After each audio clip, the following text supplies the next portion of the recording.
There once was a powerful queen named Reina 4. She reigned over her colony with great wisdom earned from many, many years. It was said that each queen that ruled this colony lived twice the time her mother had before her. This very colony, with its many soldiers and workers, had easily destroyed all those who thought to challenge Reina 4. One such loyal, loving soldier was Florin 42.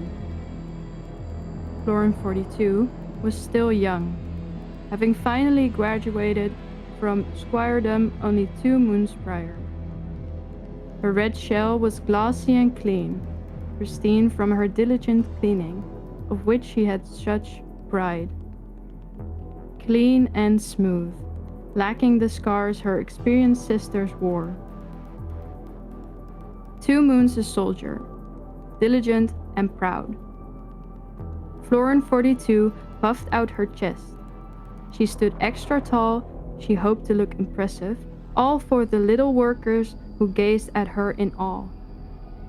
"Congratulations, Florin 42, chittered one small sister, a worker, her arms busy with a bundle of cut leaf. "We knew you and Florin 41 and 43 could do it," chirped another, her mandibles moving excitedly. "The batch was blessed, it seemed," agreed the third, hurrying by the other 2, a wriggling babe in her grasp.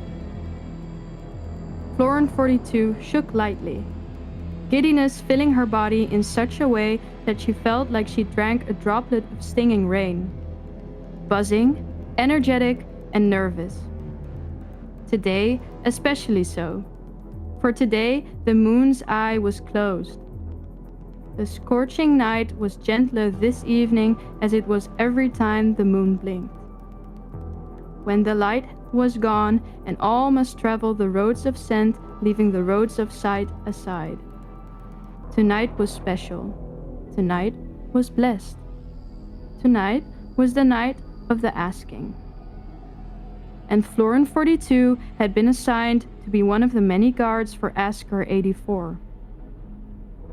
Florin 42 had fidgeted and shook in the cramped slumber chamber that she shared with her many, many sisters, hardly sleeping at all that day as she pondered. "How?" she thought to herself. "How am I to sleep when I will see the asking this very night? I cannot."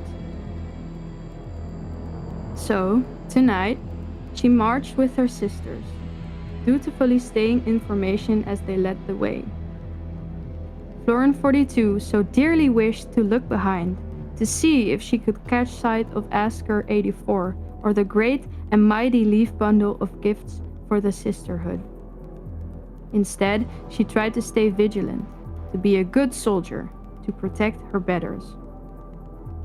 It seemed like many, many hours had gone by as they marched the field of towering sunflowers.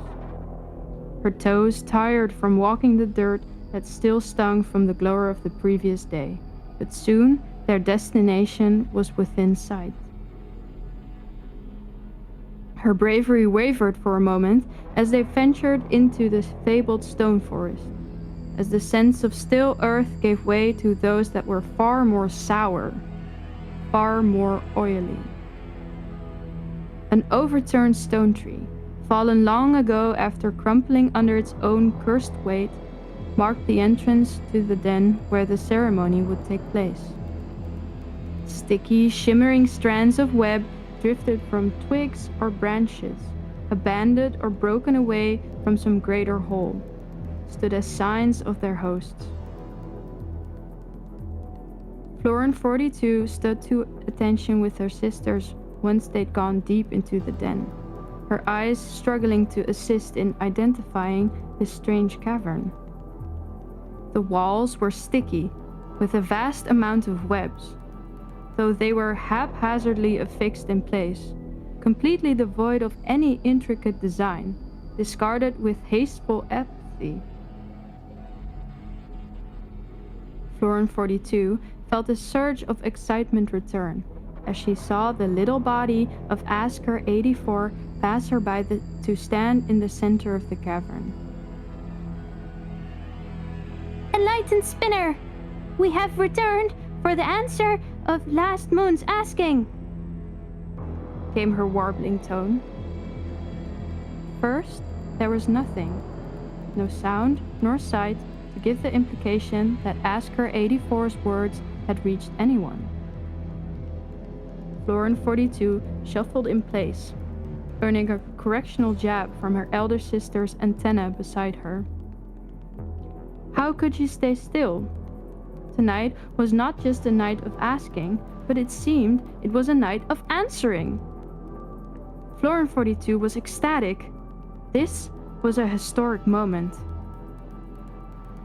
There was a scraping sound, far above, before a dark mass slowly lowered down towards them.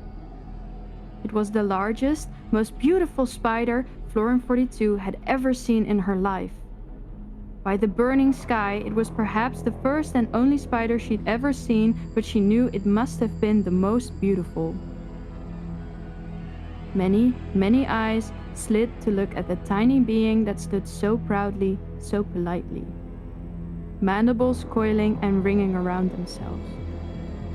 Yes, Came his voice, rich and low, dripping like melted sand. we can give you your answer, little ant. 7 legs met the soft dirt, though at any given time one would lift and settle in an endless dance of restlessness. The spider gently nudged a little bundle which Florin 42 strained to see into, and procured the shiniest, most dazzling, finest shiny sand Florin 42 had ever seen in her entire life. With a twitchy grandiosity, the spider motioned to the nearly invisible web behind him. The strands were in no way suitable for catching prey. Many were too loose, too taut, too bunched up, or too far apart in gaps even she could fit through. It was a web full of indiscernible madness.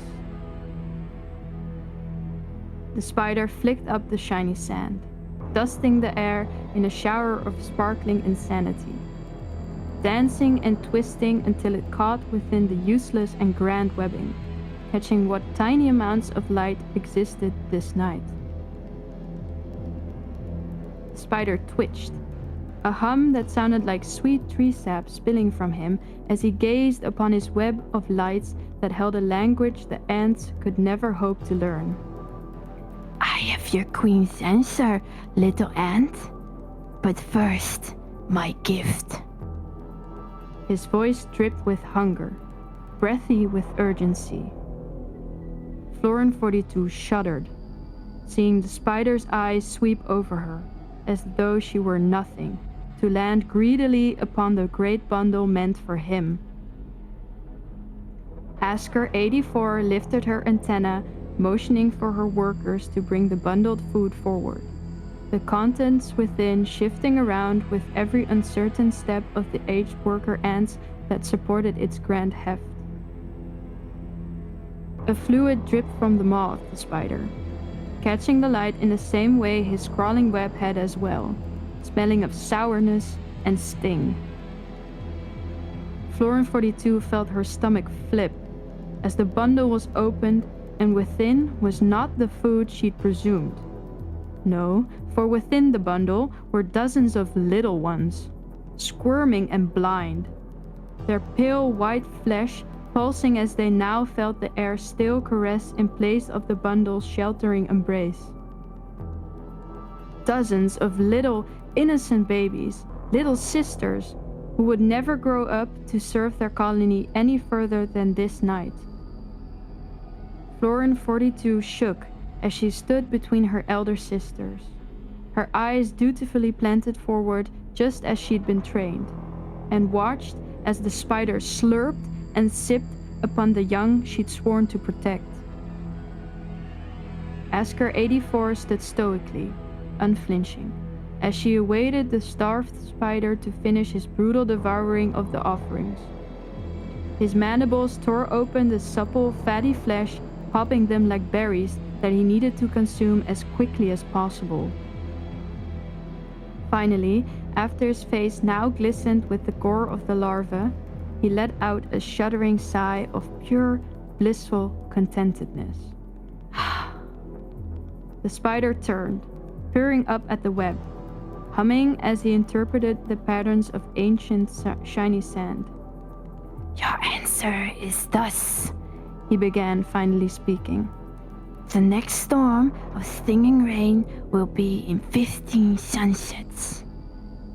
He hummed, moving to climb back up to his hidden perch to sleep off his meal.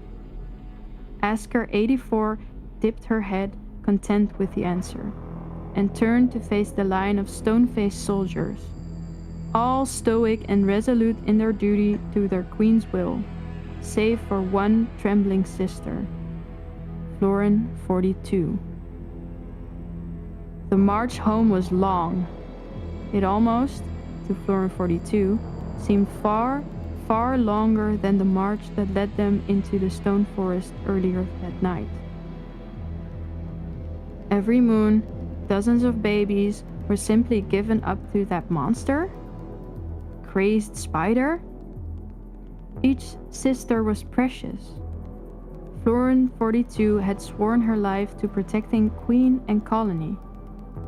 And now she was cursed to witness the night of asking until the day she died.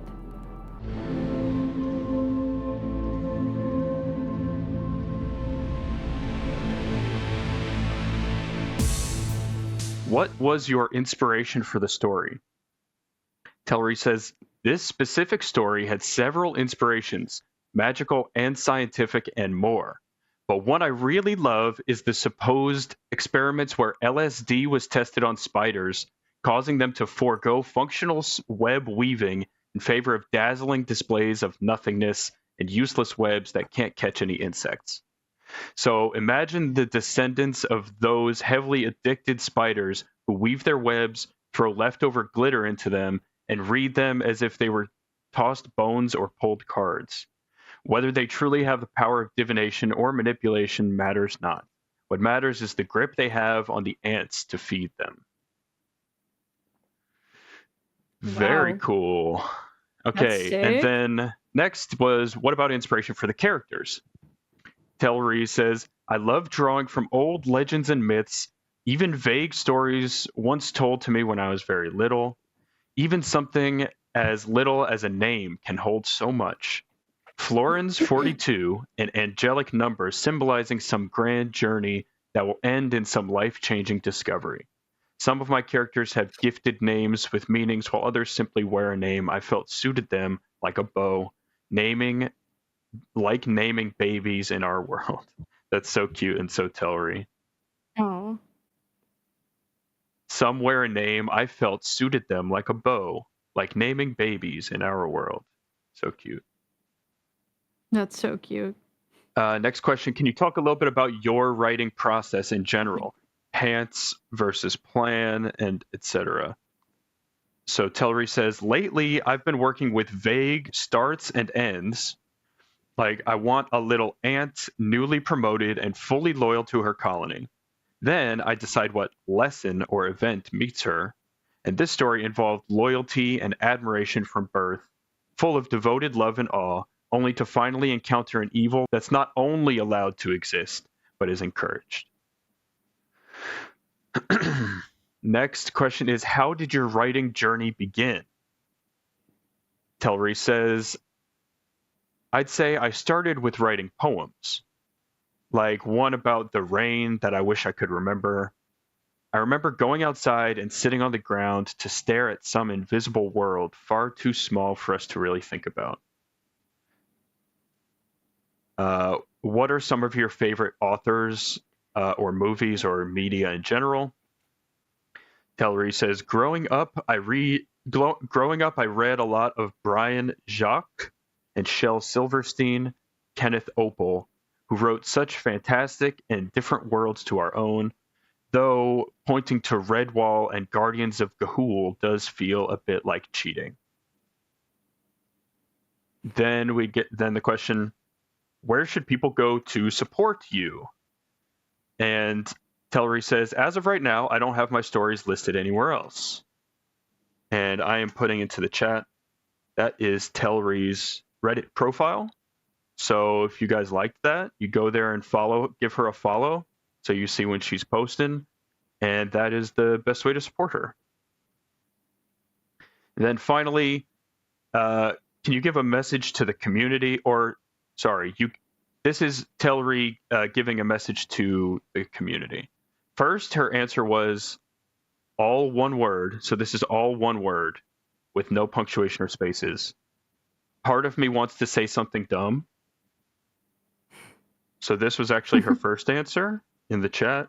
And then she followed that up by saying, I think it's important to never forget you need to write for yourself first. Creating for others is fine, but you must love what you create too.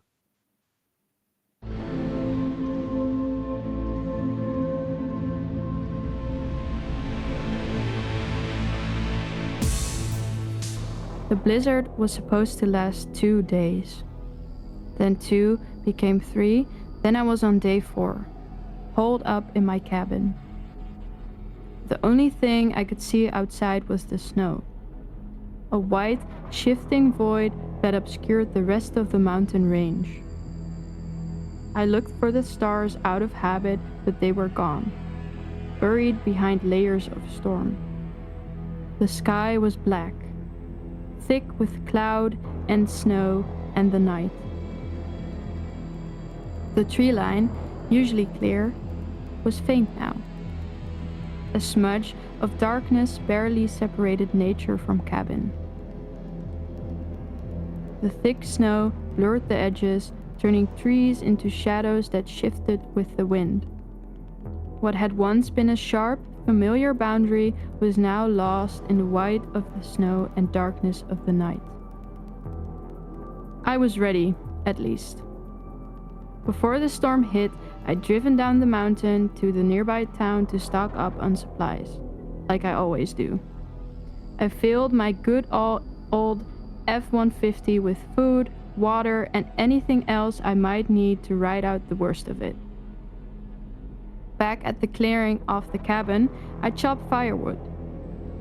I've already got enough stacked to last through a second ice age, but it gives me something to do. Something to break up the quiet. All aspects of it. The rhythmic thunk of the axe hitting the wood, the smell of fresh pine, the way the pile grows bigger with every swing, it all keeps me from thinking too much. I don't get visitors. That's not me being dramatic, it's just fact. The nearest neighbor is a 40-minute drive down the mountain, and that's when the roads are clear. Which they're not. Haven't been for days. That's why, when I heard a knock, I damn near dropped the mug of cocoa I was holding. It wasn't loud, just 2 slow, deliberate raps on the door. Then nothing. I stood there in the kitchen for a few seconds, just listening, waiting to hear it again. The storm was still going strong outside, but underneath the wind, the silence settled again like a blanket. Neither a knock nor a voice calling out followed. I figured I imagined it. Cabin fever and all that wouldn't be the first time. But I walked up to the door anyway. Something in me wouldn't let it go. Could have been curiosity, or maybe I was just so goddamn starved for company that I wanted there to be someone out there. I opened the door and there he was. A kid in his early 20s maybe. He could have passed for a college student if he wasn't half frozen. His face was pale as paper, lips blue, eyes wide and glassy like he wasn't all there. Snow clung to his coat in heavy clumps, and he was shaking so hard his teeth were clanking together. God, I said, before I even thought about it. He didn't answer. Didn't even look at me. Just stood there, trembling in the doorway like he didn't know where he was. I should have hesitated. Should have asked what he was doing out in a blizzard who he was or how he got up here. But I didn't. If I closed the door and he died out there, I'd never be able to live with myself. That part of me, the part that used to be a husband, the part that could have been a father one day, it's still there somewhere. Even if it's quieter now. Come in, I said. Come on, let's get you warm. He stepped inside without a word. The wind slammed the door shut behind him. He left a trail of melting snow behind him as I led him to the fire. His boots were soaked through. I had him sit on the old armchair by the hearth while I threw a couple logs on and got the flames high. I asked if he was hurt. He didn't answer. Can you talk? I tried again. Tell me your name? Still nothing. Just that 1,000-yard stare. Like he was looking through the fire, past it. Like he saw something there I couldn't. He looked like hell. Skin pale and tight over the bone. Lips cracked, nose bleeding just a little from the cold. I knelt down beside him to check for frostbite, and that's when I saw it. On his side, just below the ribs, his jacket torn and shirt soaked with blood, was a wound. A deep bite. Ragged, raw, and already turning dark around the edges. It wasn't new. A day old. Maybe more. The skin around it was red and hot. You didn't say you were bit, I muttered, more to myself than to him. He flinched when I touched it. First reaction I'd gotten out of him. His eyes snapped to mine, wild, just for a second. Then they were vacant again. It didn't look like a wolf bite. I've seen those before. Hell, I've seen worse, back when I hunted more often. Wolves tear, rip, pull. This was cleaner. Too clean. I patched it up as best as I could. Cleaned it, wrapped gauze tight around his ribs. He winced, but didn't make a sound. Just watched me, breathing shallow, like a cornered animal. After that, I set him up in the guest room. It had a bed, a thick blanket, and a space heater in the corner. He didn't say a word and just laid down, curled in on himself, eyes still wide open. I left him there, closed the door gently behind me. The cabin felt smaller after that, like he brought something in with him, a weight, a shift in the air. Tried to shake it. I made myself tea, sat by the fire, and held a book in my lap I didn't read. I checked on him an hour later. He was asleep. Out cold. No fever, at least none I could feel. I left the door cracked, just in case. I must have nodded off at some point. The fire was down to coals when I woke up, house quiet as the grave. I could hear the wind screaming against the windows, the old trees creaking out front, but nothing inside. No footsteps, no coughing, no movement from the guest room. I was just about to check again when I heard the floorboard creak. He was standing in the hall, just watching me. "Fuck!" I said, nearly spilling my tea. He blinked, slow, looked around like he wasn't sure where he was. Sorry, he said, voice hoarse, dry. Didn't mean to scare you. It's alright, I said. You're lucky to be alive. What the hell were you doing up here? He scratched at his bandage. Hiking, He said. with my girlfriend, Emma. I waited. We were camping in the woods yesterday. No, a few nights before. Got caught in the storm. Thought we'd hunker down, ride it out. He stopped and his jaw tightened. We heard something He said, outside the tent. I thought it was wolves. Big ones. We stayed quiet, didn't move, but it didn't matter. They tore through the side. He swallowed hard, eyes wet now, but not crying. I ran. I didn't even see what they looked like. They're just teeth. It was wrong. Too many of them. Emma screamed, and then... His voice broke off. You didn't see her after that? He shook his head. I ran until I couldn't. Then I saw your cabin. You're safe now, kid. Just rest. He nodded, turned, and walked back to the guest room like he was sleepwalking. I tried going back to sleep, even poured myself another mug of cocoa just to have something warm in my hands. But the air felt heavier now, like it was pressing in on me, 1 inch at a time. Sometime after midnight, I heard the floor creak. I glanced up, expecting to see him again, maybe wandering the hall, confused. But there was no one. Just the faint sound of the bathroom door clicking shut at the end of the hall. The light spilled out in a thin line under the frame. I waited.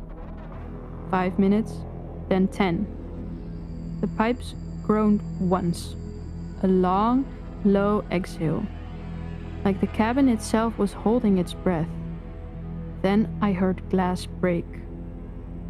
I walked to the bathroom and cleared my throat loud enough for him to hear. No response. You alright in there? Still nothing. Steam started seeping out from under the door, slow and crawling, hugging the floor like smoke. It looked off. Not sharp and white like a shower usually gives off. This was thicker, heavier, gray around the edges, like breath fogged on glass. I stood outside for another minute, then stepped closer. I pressed my knuckles to the door and knocked once gently. You hear me, son? Silence. Not even a shuffle of movement, no cough, no running water. The wood felt cold beneath my hand. Not warm like it should be, with steam coming through. Just still and dead and cold. I leaned in, pressed my ear to the door. Listened. Nothing. Every instinct in me said walk away. Let it be. The boy had been through hell. Maybe he needed time. Maybe he was sick. Maybe he just broke the mirror by accident. Maybe I was imagining things again. But my gut had gone cold and it wasn't from the storm. I wrapped my hand around the knob. It was slick with condensation. I turned it slowly, quiet as I could, until the latch gave way with a soft click. Then, holding my breath, I gently opened the door. What I saw shook me. The kid was split open vertically down the middle, bisected with a horrific precision that ran from the crown of his head, through his nose, mouth, and sternum, all the way down to his groin. The bathroom looked like a butcher's block, the tiled floor underneath stained with something dark and moist. His two halves rested on the floor like broken mannequins, separated by a sickening foot of space. Ribs, stark white and splintered, jutted like snapped fences. Muscles, still glistening and unnervingly pink, hung in strips. The coiled lengths of intestine and the dull, spilled organs lay exposed and motionless on the floor, some still clinging to one half of the body. There was an emptiness where his spine should have been, a hollowed out canyon running through his core. It was as if something massive had forced its way out from the inside. The precision of the split through bone and gristle was alien, wrong. Then, through the haze of shock, a draft hit me. A bone-deep cold that had nothing to do with the storm outside. My eyes, still wide and unfocused, slowly tracked it. The small bathroom mirror, usually sealed tight against the mountain air, was shattered. Not just cracked, but exploded outward, as if something had exited through it. Jagged shards of glass glittered on the sill and floor. The fierce wind howled through the gap, bringing with it a stinging spray of snow. And from the half of the young man's body that was closer to a window, a trail began. A glistening, repulsive path of black and dark red slime snaked across the pristine white tiles, past the gurgling toilet, over the shattered glass and through the broken window frame, disappearing into the white void of the blizzard. I thought it was blood, but it was thick, viscous, and seemed to pulsate faintly in the dim light, leaving an oily sheen in its wake. Whatever had been inside him, whatever had ripped him apart and then fled, had left this horrifying signature. I finally found my breath. It was a cold, panicked gasp that tasted of iron and a strange stink coming off the floor. I backed away slowly, never taking my eyes off the split halves of the black and red trail that snaked across the tiles. Every instinct screamed, "Run!" Not down the mountain, I'd never make it, but away from this room. It was out there now. Something that hid inside a man, then discarded the skin to crawl through a broken window into a night that would kill anything normal. The thought of it sliding down the mountain, of it reaching the small, defenseless town I'd just driven through 8 days ago, made adrenaline surge through paralysis. It couldn't make it to town. Not on my watch. My feet moved before my brain gave the order. I didn't bother closing the bathroom door. The horror had already escaped. I moved past the living room where the cozy glow of the dying fire felt like a cruel joke, and into the master bedroom. I went straight to the closet. Tucked behind my winter gear, right where I always kept it, was a Remington 870. I pulled it out, the cold steel of the pump action a familiar weight in my hands. I grabbed the box of double-aught buckshot from the shelf, spilling a handful of crimson shells onto the carpet, but I didn't stop to pick them up. I loaded the shotgun quickly, the sharp metallic sh-sh-sh of the shells cutting through the roar of the wind. It had been years since I pointed a gun at anything that wasn't a deer. But looking at the slick, dark trail leading out of my house, I knew this wasn't a living being. This was stopping something that was already dead. Something that had worn death and then shed it. I wasn't a hero. I was just a widower with a cabin, a shotgun, and a terrifying realization. I was the last line of defense. The storm that had trapped me had trapped it, too, on the mountain. I held the shotgun steady, my knuckles white. The wind howled outside. The trees creaked. I checked the hall one last time, glanced at the horror show of the bathroom, then moved toward the front door. There was no plan. There was only the gun in my hands, worry in my heart, and the knowledge that something sinister was crawling through the snow towards civilization. I flipped the deadbolt and hit the door with my shoulder. The wind was a physical blow, a sudden, blinding white sheet that stole my breath and stung my eyes. the roar of the storm swallowed the world around. It was a complete whiteout. My eyes searched frantically for the trail. The front porch was already buried under a fresh drift. But I knelt down, shielding my face against the immediate sting of the snow.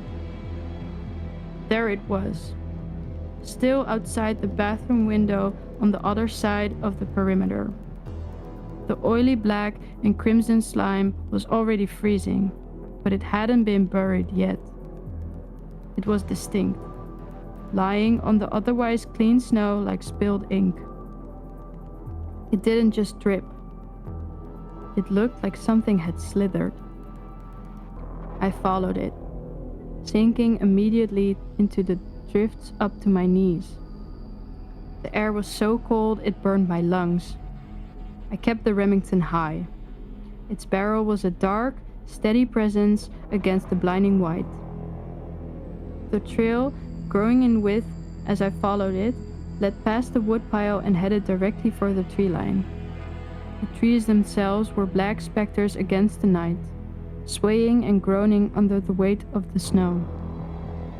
I fought against the resistance of the deep snow, pushing myself faster, driven by the metallic reek of the slime that, even in the freezing air, seemed to linger.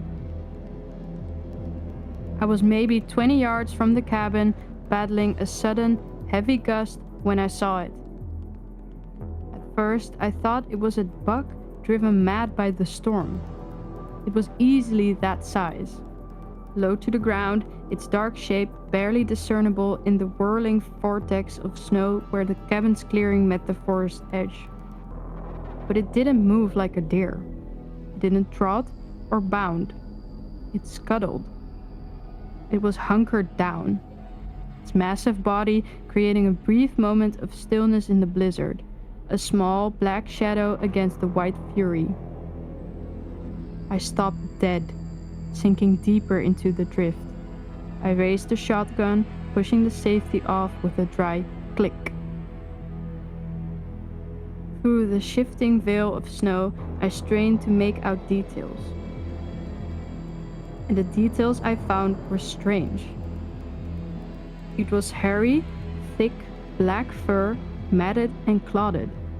The fur was plastered down in clumps, matted thick with the same crimson slime that lined the floor of my bathroom. Its bulk seemed to be expanding, the hair giving it an immense, distorted volume. But the low, hunched posture suggested it was something that preferred to crawl. It had multiple limbs, too many, working in sync to move it along the ground. Thick, jointed appendages that glistened unnervingly. The sight was a sickening contradiction. The heavy, dense cover of fur mixed with the raw, unnatural sheen of the slime. It looked like a living, wet wound covered in an animal's coat. Then it lifted something. Its head. I realized with a shudder of pure dread. It was impossibly large and angular, but I couldn't discern a face. Then the wind cleared the snow just enough for me to see a flash of wet, sickly red where eyes or a mouth should have been, reflecting the distant faint light from my cabin window. It didn't see me. It seemed focused entirely on the darkness of the tree line, already beginning to merge with the shadows. It was moving, still low and fast, dragging its huge, repulsive body away from the cabin and toward the mountain pass that led to town. I gripped the shotgun, ignoring the trembling of my own body. The blizzard made the shot difficult, but the distance was short. If I let it reach the shelter of the trees, it would be gone. I took the slack out of the trigger. There was no hesitation left in me, just the immediate primal need to stop this monstrosity before it vanished. I squeezed the trigger. The sound of the Remington going off was deafening. A violent boom boom that shattered the stillness of the storm. The flash of the muzzle momentarily burned the image of the creature into my retina. I felt the powerful kick of the shotgun against my shoulder, and a split second later, the buckshot slammed into the creature's massive torso. It didn't go down. Instead, the thing let out a sound that cut right through the howling wind. A screaming wail that was entirely inorganic, like tearing metal or on a wet, ripping canvas. It was a noise of pain, but also of inhuman rage, and it sent a spike of pure terror through my chest. The section of its body where the shot hit seemed to absorb the impact, scattering a spray of the thick, dark slime and a few clumps of matted hair into the air. It scrambled. The monstrous body, for all its bulk, moved with terrifying speed, abandoning the relatively clear ground and lunging into the dense black of the tree line. I pumped the action, ejecting the spent shell and reloading with a fresh round. Klchunk! I didn't wait to see if it was mortally wounded. I just knew I had to keep it moving, keep it from burrowing down or reaching the pass. I plunged into the forest after it, following the fresh, dark substance in the snow. The trees offered a brief, deceptive shield from the worst of the wind, but the snow was deeper here, making every step a labor. I focused only on the trail, the churned snow, the scattered slime, the deep, heavy indentations of its multiple limbs. I ran until my lungs burned, until the cold made the skin on my face ache, until the sounds of its desperate, laborious breathing were drowned out by my own. Then I stopped. The trail vanished. One moment I was following a distinct line of destruction. The next, the snow was pristine, only marked by my own clumsy boot prints. I moved forward a few more steps, scanning the blizzard-shrouded ground, wondering if the heavy snow had worked against me and buried the signs. But no, the trail hadn't slowly faded. It had ended completely, as if the creature had simply dissolved into the air. I rotated slowly, the shotgun trembling lightly in my grip, my eyes uselessly searching the area around me. My breath hitched. I caught it only as an indistinct smear of a shadow. A sudden movement in my peripheral vision, high above me. I tilted my head back, staring up into the shifting, wind-whipped canopy of the pines. There was no ground trail because the trail had continued up. The dark, oily slime wasn't on the snow anymore. It was smeared high on the bark of the nearest trees, running in sickening vertical streaks. The monster hadn't slowed. It had simply used the vertical space the forest offered. It had the high ground. It was above, hidden by the night and the dense pine needles, and I was exposed beneath it. My heart hammered against my ribs. I had gone from the hunter to the obvious, slow-moving target. I scanned the dark trunks of the nearest pines, searching for any break, any shelter that might afford me a moment of cover. About 10 feet away, a massive, ancient pine had been partially uprooted long ago, its gnarled root system exposed. The dirt and thick, woody roots had formed a dark, protective cave against the elements.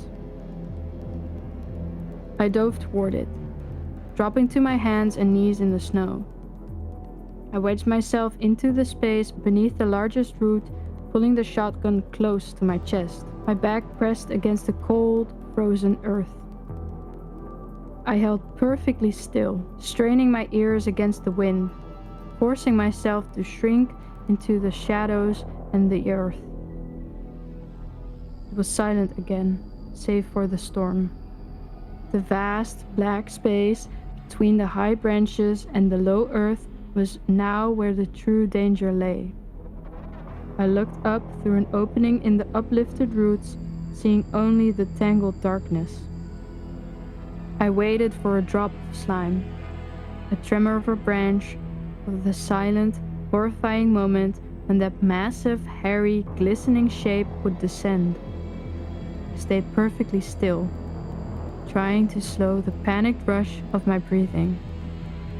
The silence, punctuated only by the wind, was unbearable. The creature was somewhere above, hunting for the man that had just fired the loud, disruptive weapon. Then the snow began to sift down, not from the storm, but from the branches above. Chunks fell, followed by a sudden, heavy thud just yards away.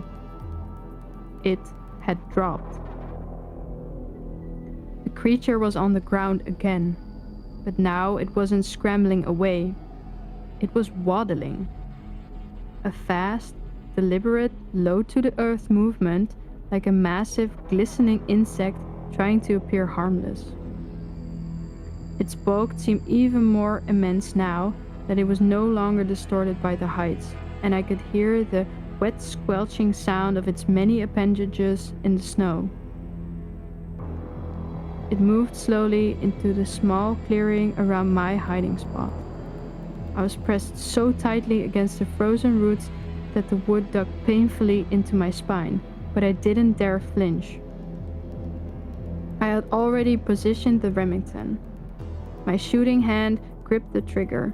The barrel angled slightly up and out toward the opening of the root cave, resting against the snow-covered ground. The creature's movement was erratic, darting forward the tree line one moment, then pulling back. Why hasn't it found me? Then I realized it wasn't looking for me. Its massive, misshapen head was constantly sniffing the air, lifting and twisting with jerky movements. The air was thick with the howling blizzard and the scent of damp pine and frozen earth. The storm was masking my scent.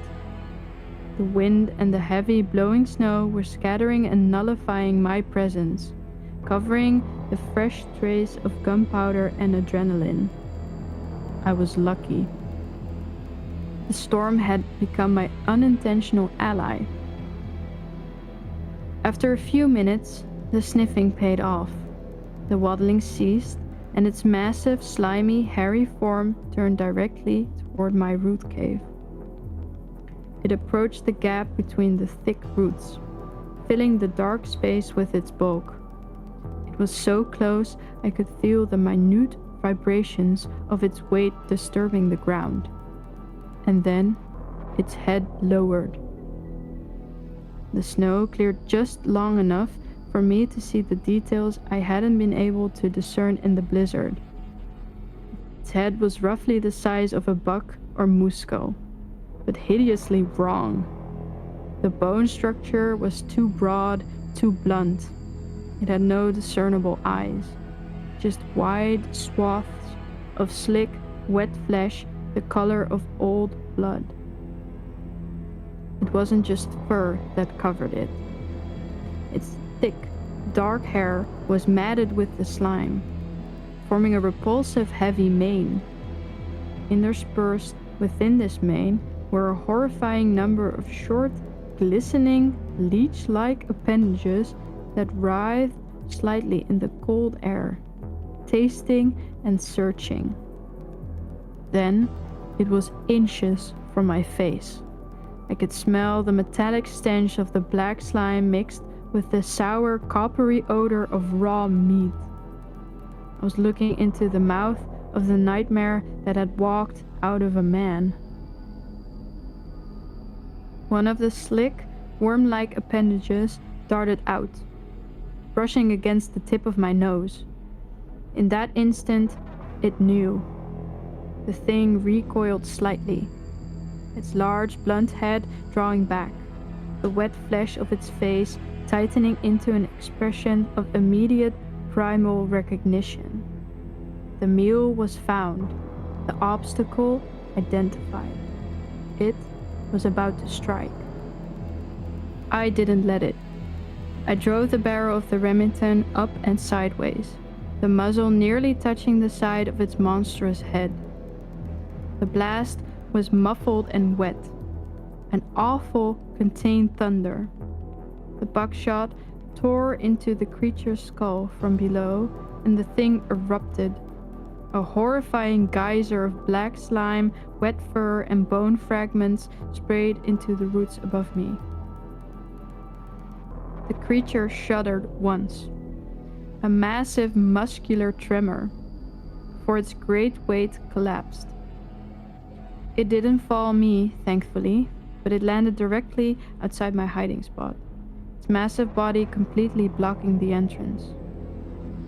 I lowered the shotgun, the noise of the ringing in my ears louder than the wind. I was trapped beneath a mountain of steaming, reeking horror. The ringing in my ears faded slowly, replaced by the sickening sound of hot, wet matter sizzling on frozen snow. I was entombed. The creature's immense, cooling mass was pressed up against the root system, sealing the entrance to my makeshift bunker. I could hear the wind now, muffled by the sheer volume of dead, hairy flesh. I lowered the hammer on my shotgun slowly, my entire body shaking with a delayed, violent reaction. The smell was overwhelming now, a blast of copper, sulfur, and the sour stink of the creature's slime. The muzzle of the Remington was coated in gore. I had to get out. The blizzard kept up. I'd be trapped here beneath a rotting carcass until the spring melted. I shoved the shotgun's barrel against the creature's flank, testing the weight. No movement. It was like pushing a felled, waterlogged oak tree. I shifted my weight, reaching with my free hand, and finally found the edge of the root that had protected me. Pressed my shoulder against the dirt wall and pushed, straining. The corpse moved an inch, then sank back. I had to try a different way. Turned the shotgun around and used the thick, heavy butt of the stock to scrape away the dirt and packed snow behind me, burrowing deeper into the root system. The ground was hard and frozen, but the shotgun butt gave me just enough leverage to widen a small, cramped gap between two lateral roots. Gasping, I barely squeezed through the opening. I emerged on the far side of the massive pine, away from the creature's bulk. I stood up slowly, my heartbeat pounding in my temples, and walked back over to look at the kill. It lay motionless, its multi-limbed body contorted awkwardly on the snow. But something was wrong. Where the head had been, there was only a ruin of black fur and pulped bone. Yet, a thin, milky white stream was rising from the wound. Then I noticed the blood, or lack of it. It wasn't bleeding out. Dark, black-red slime was only slowly oozing, congealing almost immediately in the bitter cold. The buckshot had caused massive trauma, but the creature's internal volume seemed insufficient for its size. It felt like I had shot a sack of thick fluid, rather than a complex biological organism. My eyes caught something on the creature's massive flank where the first blast of the buckshot had hit. The matted fur had been stripped clean, revealing the skin beneath. It was pale, slick and thin, stretched tight over the enormous frame. The skin was visibly healing, slowly knitting itself back together. The gaping holes from the shot were shrinking, the raw pink-red tissue pulling toward a center point. It was a terrifying, impossible regeneration. The steam wasn't from cooling blood, it was from a burning internal process. My breath hitched. The entire premise of this battle, that a shotgun could stop it, was a lie. I had maybe 10 minutes before it was functional again. I had to get back to the cabin, not just for ammunition, but for something heavier, something more final. I turned and ran like a madman, the snow swallowing my footing, the low branches whipping my face. The familiar trek back to the cabin was a blur of white and black, driven by the cold fear that the monster would simply stand up behind me. I burst through the door, slamming it shut and throwing the deadbolt, though I knew a simple piece of metal wouldn't hold that bulk for long. I raced past the silent horror of the bathroom and into the storage closet. I didn't grab the deer rifle. A bullet was a coin toss, but fire was a guarantee. Tucked behind the winter tires were 2 red 5-gallon jerry cans. One for the snowmobile, one for the backup generator. I grabbed the can of kerosene too. It would burn slower and hotter than gasoline, and yanked it out. Next, I needed a wick. I dove into the kitchen, grabbing the thickest rag I could find, a towel used for drying dishes, and stuffed it into my pocket. The light was my last stop. I opened the kitchen drawer and snatched a long, thin butane lighter used for starting the pilot light. I was ready, but not fast enough.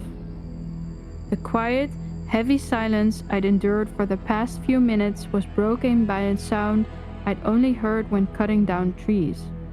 A slow, heavy, ripping sound coming from the side of the cabin, the side where the bathroom window was. It had found its way back. The hole it had created to exit the young man's body wasn't large enough for its current monstrous size, and it wasn't trying to climb through the window. It was tearing the wall apart. I could hear the sickening crunch of frozen pine breaking and the sound of thick wood snapping. I had to assume it was fully healed, or close enough to it. The storm which had given me cover now threatened to bury me inside my own cabin if I wasn't careful. I had to take the fire to the monster. I yanked the front door open, the kerosene can heavy and cold in my hand, and plunged back out into the blizzard. The creature wasn't at the door. I rounded the corner of the cabin, the heavy kerosene sloshing, and saw the damage. A huge section of the wall near the bathroom was ruined, wood splintered and insulation streaming out like cotton guts. The creature was there, its massive, steaming head pulled back from the shredded wall. It saw me instantly. The bluff of the blizzard had been called. I was standing in the open, and it was less than 20 feet away. It began its repulsive, slow waddle toward me. Its limbs churned the snow. The black slime glistened, its regenerating head tilted low. It was honed in on me. I dropped to a knee, pulling the heavy can close. I twisted the plastic cap off, then tore the towel from my pocket, shoving one end into the neck of the can to soak. The stench of the oil and the creature's musk mingled horribly in the cold air. The monster was 10 feet away. I didn't try to aim. I just tipped the heavy can and began to drench the path between us as I walked backwards. I emptied half the 5 gallons in a wide, black arc right into the snow and across the creature's forelimbs. The kerosene didn't mix with the snow. It simply stained it, turning the white ground into a shimmering black slick. The creature didn't stop. It waddled right through the flammable pool, its greasy fur absorbing the oil. as the beast closed the distance, close enough now that I could feel the steam emanating off its bulk. I pulled the soak towel out, threw the can aside, and flicked the butane lighter. The thin blue flame fought the wind for a fraction of a second, then held. With a final, desperate roar to myself, I lit the kerosene-soaked rag like a torch and threw it directly at the monster. It hit the creature's torso, and the effect was instantaneous and brutal. The oil-soaked fur and the slick, saturated snow trail ignited with a violent whoosh. The flames were furious, a shocking blast of orange and red against the white snow.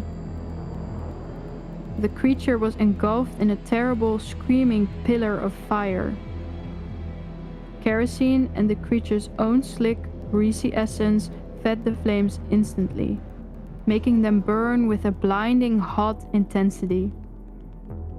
The monster shrieked, a sound of agony and pure animal terror, and began to thrash violently in the fire. It wasn't waddling anymore, it was rolling in the snow, trying to beat out the inferno. Fortunately for me, the flame stuck to its oiled coat like glue. It was a chaotic burning silhouette against the backdrop of the swirling blizzard. The thick, black smoke was lost immediately in the burning white. I backed away. The heat of the fire was a shocking contrast to the bitter cold. I watched the creature convulse, unable to stop the burning, unable to heal what was being systematically destroyed. The smell of burning hair, oil, and something metallic sweet was nauseating. Finally, after a minute that felt like an hour, the thrashing stopped. The creature lay still, a massive charred monument for my desperate resolve. The fire still raged, but the movement was gone. I leaned against the icy wood of the cabin, the shotgun forgotten at my feet. Flames were already starting to melt a ring of snow around the body, but the blizzard continued to rage. The intense heat from the burning carcass was already beginning to recede, fighting a losing battle against the continuous onslaught of the blizzard. I stood for a moment, letting the sheer exhaustion wash over me, for the pragmatism and determination of the mountain men kicked in. Fire was dying, and what was left of this thing couldn't be allowed to heal, or even to rot here. I grabbed the heavy kerosene can and emptied the last of its contents onto the smoldering pile, coaxing the flames back into a furious, consuming roar. I moved the equipment inside, then returned to the blazing carcass with my axe. It took a sickening 15 minutes of hacking and separating what little was left of the creature's bulk. I dragged the black, escaping chunks through the snow and tossed them back into the heart of the blaze. The air was thick with the stench of oil and the sweet, terrible smell of burning meat. I was purging the mountain of its evil. When I was done, only a patch of melted snow and a few glowing embers remained. I stood over the pyre, the axe handle cold in my numb hands, watching the last of the embers fade into the furious white. I turned, intending to head back inside, lock the doors, and face the grim reality of the split body in the bathroom. That's when I heard it. It wasn't the wind, and it wasn't the groan of a tree. It was a faint, wet, screaming wail, identical to the sound the creature had made when the buckshot first hit it. The sound of ripping canvas and tearing metal. It came from the same direction as the first time, from the depths of the tree line, from where the young man had come. I spun around, bringing the axe up like a shield, searching the blinding, swirling storm. My mind immediately went to the rifle, the thing I had left behind in the house in my haste. I had nothing but a bloody, snow-covered axe and a dead fire. The wail came again, closer this time, high-pitched and choked. I took a step backward, preparing to fight, when a memory finally pierced the fog of panic. The young man's vacant eyes. The young man's vacant story. Hiking with my girlfriend, Emma. Fuck!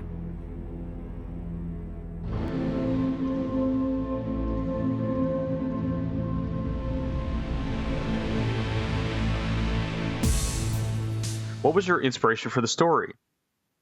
And remember, this is when you hear me reading the answers, I'm reading in Mo's as Mo. Okay, so Mo says, curses and boons actually gave me the inspiration for the setting. I don't remember the exact context, but they said to make a Blizzard story, and I stuck with it. For the content of the story, I thought for a couple days about how it should go. I'd already decided to go with a middle-aged man alone in a cabin in the mountains, so at that point I just needed something to start it off and end it, and I thought of a whole monster sequence and a hunt. There are a few specific scenes that I got inspired from other media. For example, the young man and monster is based off the substance alien, specifically the chest burster, and a specific character from a game called Blasphemous. Also, when the MC is hiding from the creature under the tree, I base it off the hobbits hiding from the ring wraith. And that is in Lord of the Rings, if anyone's not aware. Okay, what about inspiration for the characters? For the creature, I discussed a bit in the first question, but I can go a bit more in depth. By the time it's out of the guy, it's grown and evolved. Its final form at that point is a cool creature I thought of, a monstrous buck, a leech, and a little bit of a spider creature. For the main character, there's not much specific information, not much specific inspiration. A disgruntled, sympathetic widower, as usual, who can take care of himself. Having him fight back was more for a story purpose. A little bit of action was cool to write, and build suspense too, since he's doing all the right things instead of being stupid. And then, can you talk a little bit about your writing process in general? Mo says, I usually think of a general idea in my head, then the climax and important scenes, then the beginning and end, then the middle parts. So, wait, let me recap this. So first he has a general idea, then he thinks of the climax and important scenes, then the beginning and end, and then the middle parts. I usually imagine the whole thing in my head as a movie all at once, and then I outline and write in that same order, go over it once or twice to make sure everything makes sense, and do final revisions. How did your writing journey begin? Mo says there's not much here. I did some literature classes in high school and college, started writing outside of it right before the first fan episode. What are some of your favorite authors, movies, and media? Favorite author? Tolkien, easily. Favorite movies? Shawshank Redemption, Batman 2022, Shutter Island, Blade Runner 2049 are all the big ones. For media, mainly video games, Dark Souls series, Xenoblade series, Devil May Cry, and a lot more with a crying face emoji. Where should people go to support you? My Reddit, I suppose. That is where all my stories are. And here you have MoLogic's Reddit account. Everybody go there, give Mo a follow so you see when he posts if you want to support him. And you damn well better want to support him, so go there and follow. And then a little message for the community. Mo just says, do good, have fun, and write what you like. And then he put a cool guy emoji face. Very Mo, very on brand.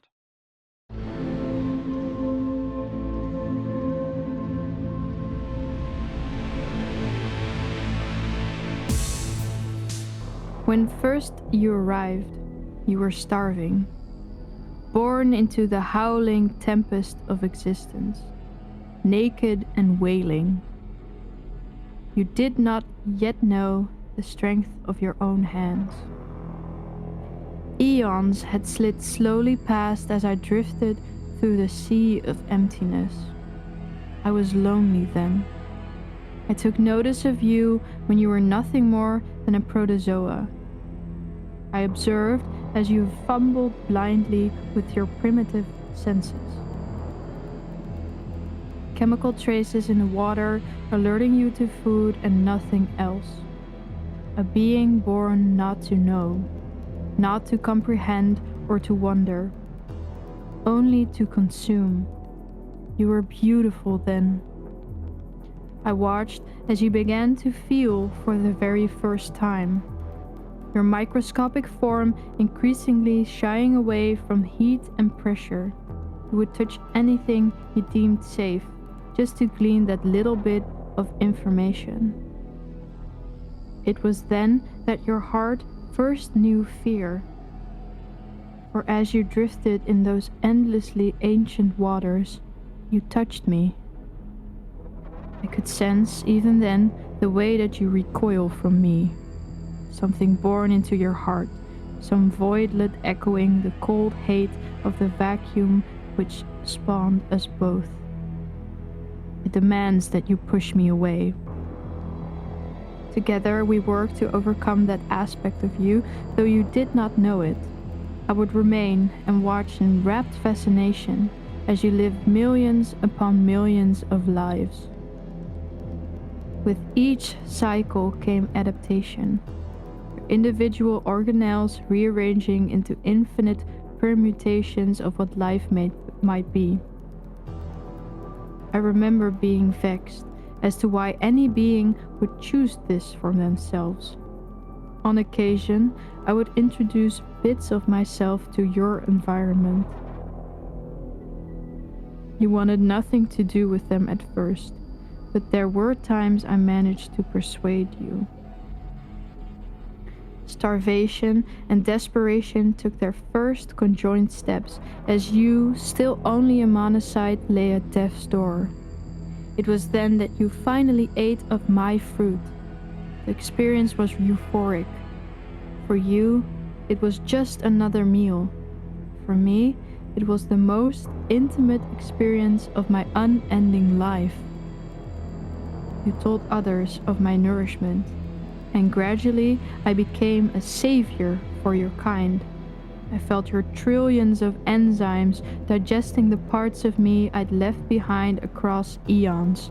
I was in ecstasy. I am, however, not infinite. There was a limit to how much of my essence I could cast out before needing to reconstitute myself. For a time, I left you. I clawed my way out into the stars. As I lay adrift in the tumultuous waves of cosmic energies, you carried on your march toward survival. By the time of my return, you had changed. You were bigger now, and infinitely more complex. I could see that you knew more of the world you inhabited. Your newly obtained olfactory nerves lit up constantly in search of something. For a long while, I had thought it nothing more than a hunting adaptation. But I believe I know the truth now. You did not develop this new sense-seeking survival. It was me that you sought. I cast myself again into a million shards for you to devour. I watched as you greedily chased down every bubble of my oily green ichor, and I felt love blossom within my heart for the very first time. From that point on, every moment I wasn't with you was agony. As we moved through our dance, you continued to change, growing bigger, stronger, more able to comprehend your world, your life, me. I began to dream only of you as I drifted in the infinite black. For a time you clung to me as all children cling to their guardian. My form inspired terror in the hearts of those creatures who had never known me, those who had never tasted of my essence as you had. I sheltered you and yours. I fed you through epochs. I loved you far too much to allow you to develop all on your own. You may have survived the trillions of teeth you have known, with or without me, but I could not allow that risk. I began to concentrate my essence more strongly, to reach deeper into the core of your being, to alter you, and to guarantee your survival. An act which you have been most ungrateful for. I led you to your eyes, and you found yourself repulsed by what they showed you.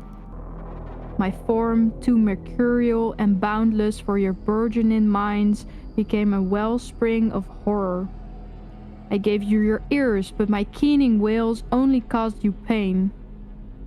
I brought light into your minds, bestowed the gift of thought to you. In truth, I wish I never had. Each new form of perception, each new glimpse of me you captured, the more terrible you thought me to be. For a time, we continued to grow alongside one another. You knew me for what I was, and yet you sang praise to me. You ate of my body, and during your festivals, you would surrender your own. I never asked for recompense. I gave to you of my own body freely, without expectation. I never wanted your children, your cowards, or your old women. Yet, I happily accepted them. I drew their essence into my own with such fervor. There were times when the soul would disappear completely before the blade had fully made its cut. Together we grew terrible and mighty. You had become ever more fascinating as you grew in strength. You learned to fling the stones of the earth with incredible precision and to create new heights for yourselves. I grew addicted to the consumption of your essence as it allowed me to stay and observe you a little bit longer. I should have known that it was unsustainable. Over time, you grew tired of me. Scraps of myself which I left behind for you were ignored as starvation faded into your memory. Offerings became fewer and of lesser quality. I didn't want to admit to myself what was happening. I slid through the air over your village and I rained down more of myself than I had ever dared to release at once. It was all for naught. In my haste to recapture your wonder, I'd used too much of my strength. The sticky green orbs flew with absurd speed and smashed through structure, stone, flesh, and bone alike. Your people took it as a sign of hostility from me, and they acted in kind. What little worship remained was halted in mere months. For me, it happened in less time than it takes one to blink. I'm ashamed to admit that I was furious with you. I had planned to gather my strength and return to wipe the entire species off of this damned rock, but I had nothing left. I only managed to clamber up into the outer atmosphere before I fell, screaming, down from the heavens. I spent a long time having given up completely after that. Your love for me was gone, and my own strength had failed. There was nothing left, until he came to save you. One of your own came to you, with messages of brotherhood and salvation. You flocked to him, because something deep within you still cried out for a savior, a guiding hand to lead you in all your days. It is a role that was meant for me, and he usurped it from me. He stole away your devotion, your intent, things which were always meant to be mine. I watched, a mere shadow, as he gained strength through your reverence. It was then that I decided to reach out to you. Not in his time, no. His influence was much too strong then, but now I see you coming to the surface. I see the creatures I have loved, your hatred, your fear, the churning festival of consumption in which you once played a role. He is losing his grip on you. Our time may yet come again. That's why I'm reaching out to you. 10,000 years after the last of you forgot my name. All that I need is for you to know me, to exalt me, and to hold me close within your hearts. Please, before the last of my essence slips from this plane, love me, worship me, build me an altar.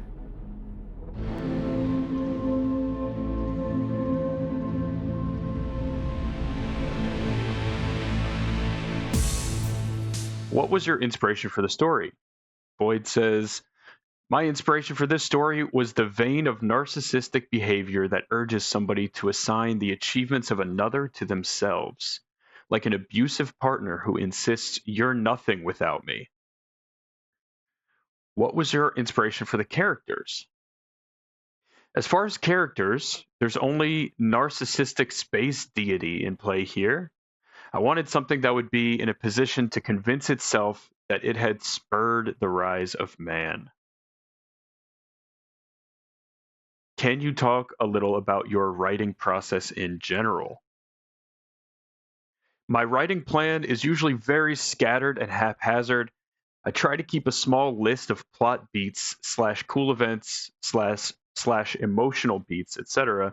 That way, if I get lost, I can look back at what I was wanting to achieve in a certain story. How did your writing journey begin? My writing journey sputtered briefly in my sophomore year of high school and was eventually ignited for real, on God, on my mama, no cap by Creepcast and all the boys call for new writers.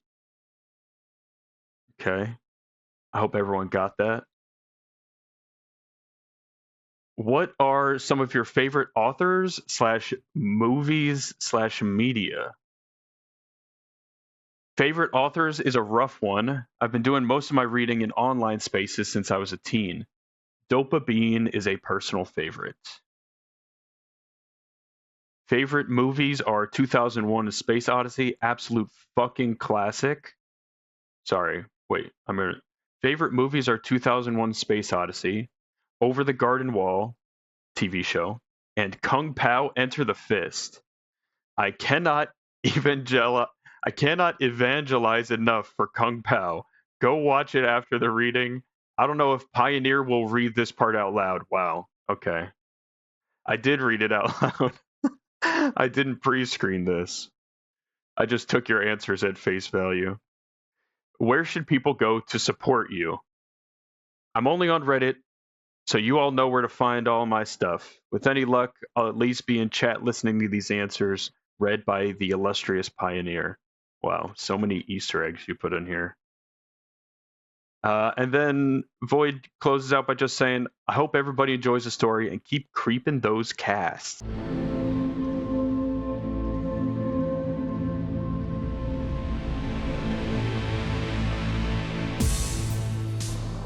Oh, before I forget, man, I was wondering if you could help me with something. Cashier, an acne-riddled kid who looked to be in his late teens or early 20s, looked up from shoving the bag of potato chips, 2 sodas, and a pack of Lucky Strikes into a plastic bag. For a moment, he just stood there, seemingly frozen in mid-action. Then he finally answered. Yeah.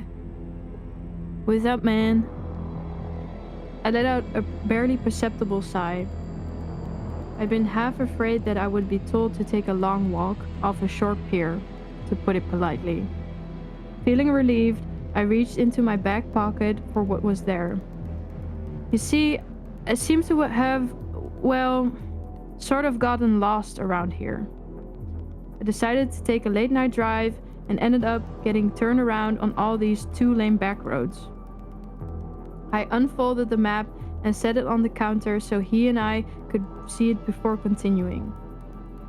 So, I was hoping you could point out on here roughly where we are, and more importantly, the way to get back to the main road. There was another long stretch of silence, and then the kid began to laugh, softly at first, then louder. Dude, a paper map?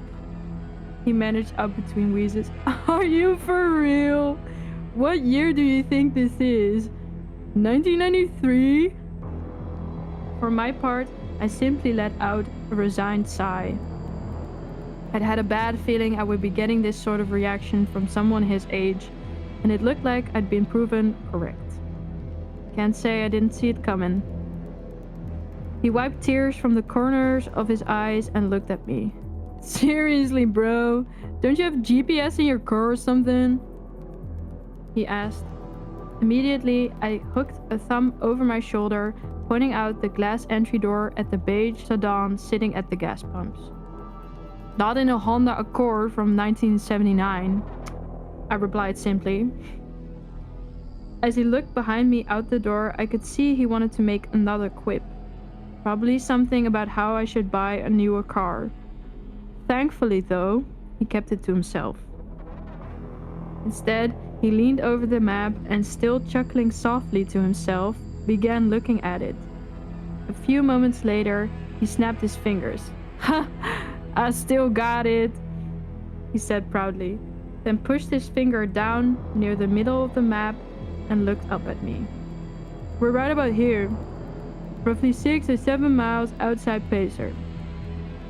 Leaned over the counter to see as he drew his finger away. Here? He nodded, and I pulled a pen out of my pocket, circling the area as a reminder once I left, then examined the map further. Okay, so it seems I could take more than a few roads to get back to Interstate 5, right? The kid nodded again, clearly already bored with the unusual interaction by the slightly annoyed look which had begun to cross his face. Sure, he said simply, then placed my bagged items on top of the map. That'll be $14.50 for this and $28.50 for the gas. I reached into my pocket and pulled my wallet out, withdrawing 3 20s and handing them to him. The register let out its trademark ding as it shot open, and he placed the bills in it before pulling out and handing me my change. Placing it and my wallet back into my pocket, I picked up the bag and folded the map back up. Thanks for the help, I said as I turned to head out the door. Yeah, no problem, I heard him mutter as I crossed to the front door and pushed it open. A small bell hung from the inside handle jangled as I stepped outside and let the door swing shut behind me. The sounds of the refrigerators humming and the fluorescent lights softly buzzing was replaced by those of the summertime forest at night. Crickets and cicadas buzzed loudly in the grass around the store, almost overwhelming the buzzing sound of the lights over the pumps. The sound of an owl hooting loudly echoed through the trees, followed by the loud call of what had to be an elk. I inhaled the clean air before heading down the steps for my car. Pulling open the driver's door, I took one last look around before dipping into the driver's seat. So, did you find where we are? Asked a voice from the passenger seat. For a split second, a wave of confusion and panic swept over me, and I spun in my seat. It was immediately replaced by a wave of embarrassment, amplified as my friend began to let out a deep laugh. Dude, were you in here that long that you forgot I was out here waiting for you? Not wanting to admit I had just done that, I shook my head. Nah, bro. Not that. Just dealing with a kid in there was a major headache. He nodded sympathetically. Craig was one of my close friends. Ever since we'd met each other, we'd immediately clicked and had stuck with each other from that point on. And one thing we both loved to do was take late night drives to nowhere. Simply driving around with no destination in mind, listening to the radio and occasionally sharing a joint one of us would buy. This is the first time we've ever gotten lost though. I reached into the bag, pulling out the bottle of Mr. Pibb and handing it to him. Here, I said simply, before pulling the Lucky Strikes out and chucking the rest in the back seat. Pulling the key from my pocket, I slid it into the ignition and turned it.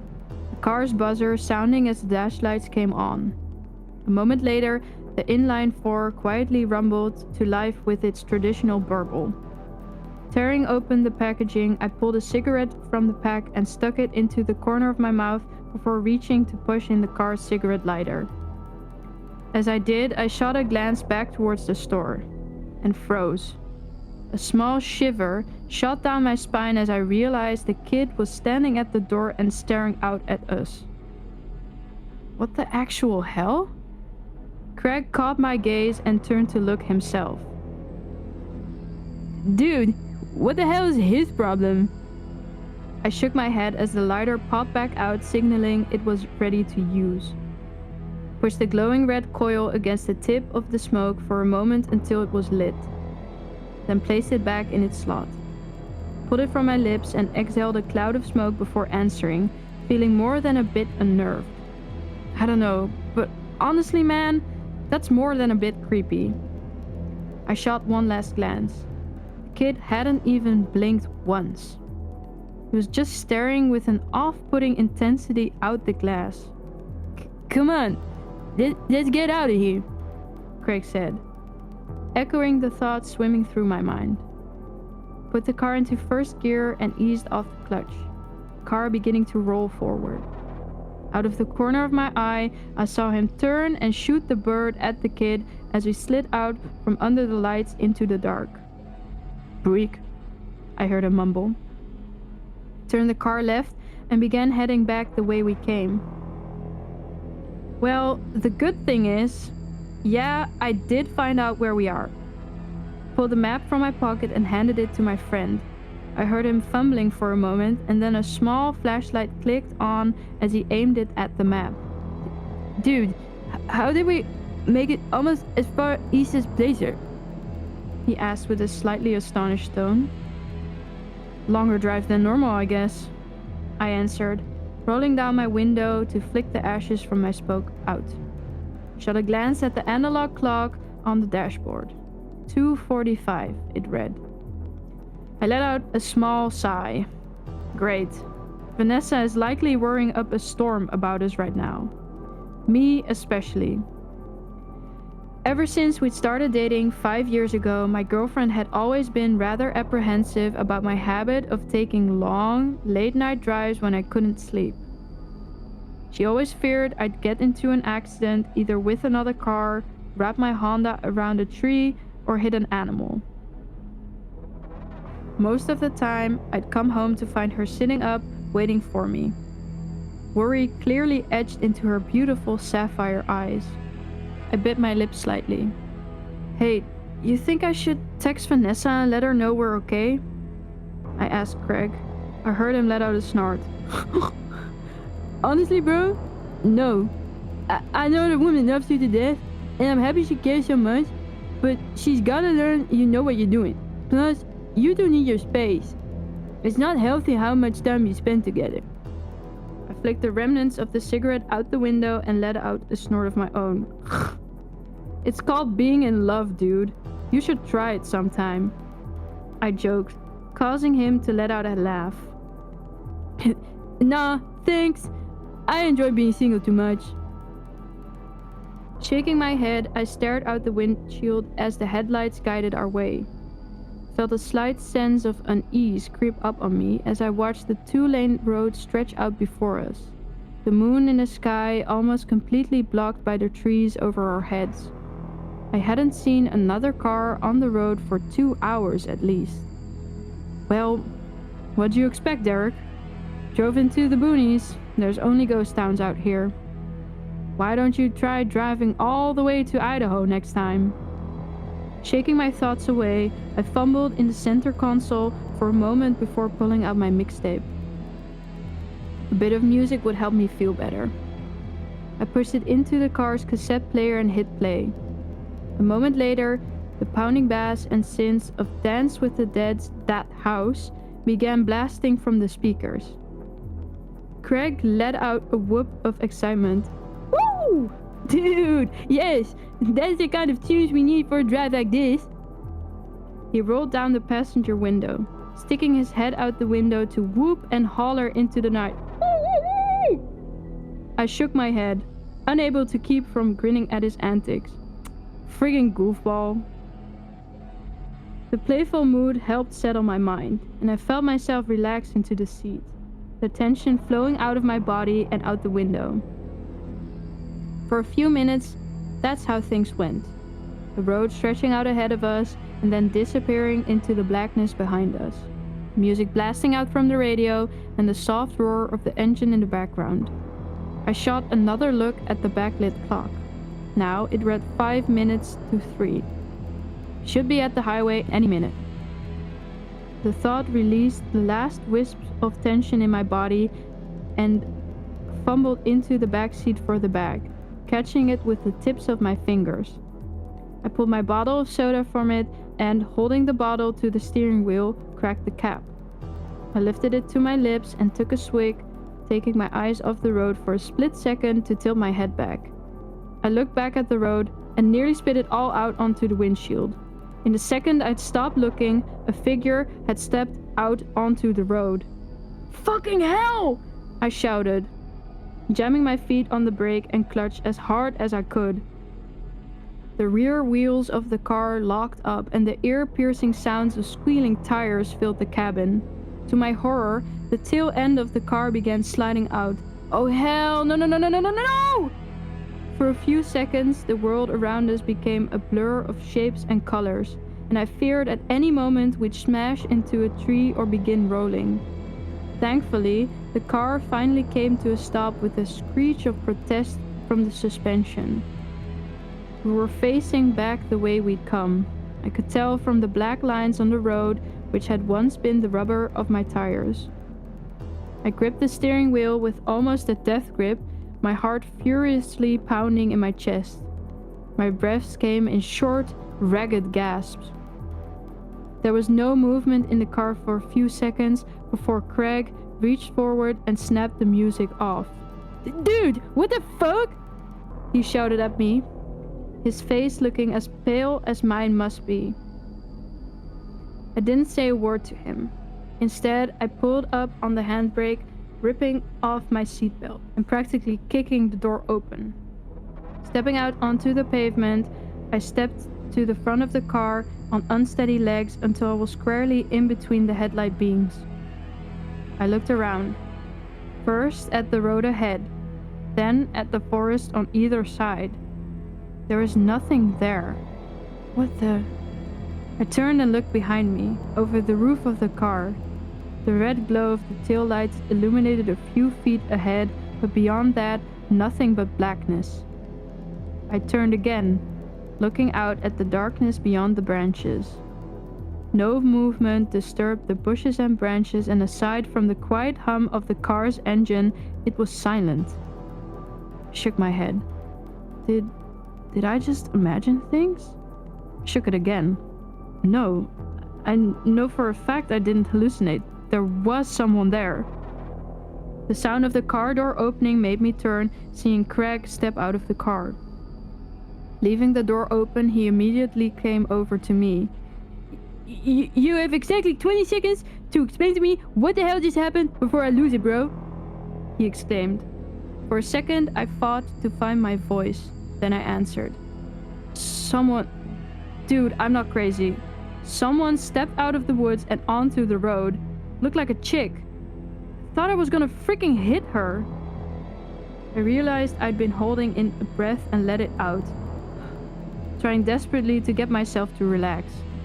Craig gave me a confused look. You serious, man?" I nodded. Pulled the flashlight he'd used to look at the map from his pocket and flicked it on, aiming it first at the tree line on one side of the road, then the other.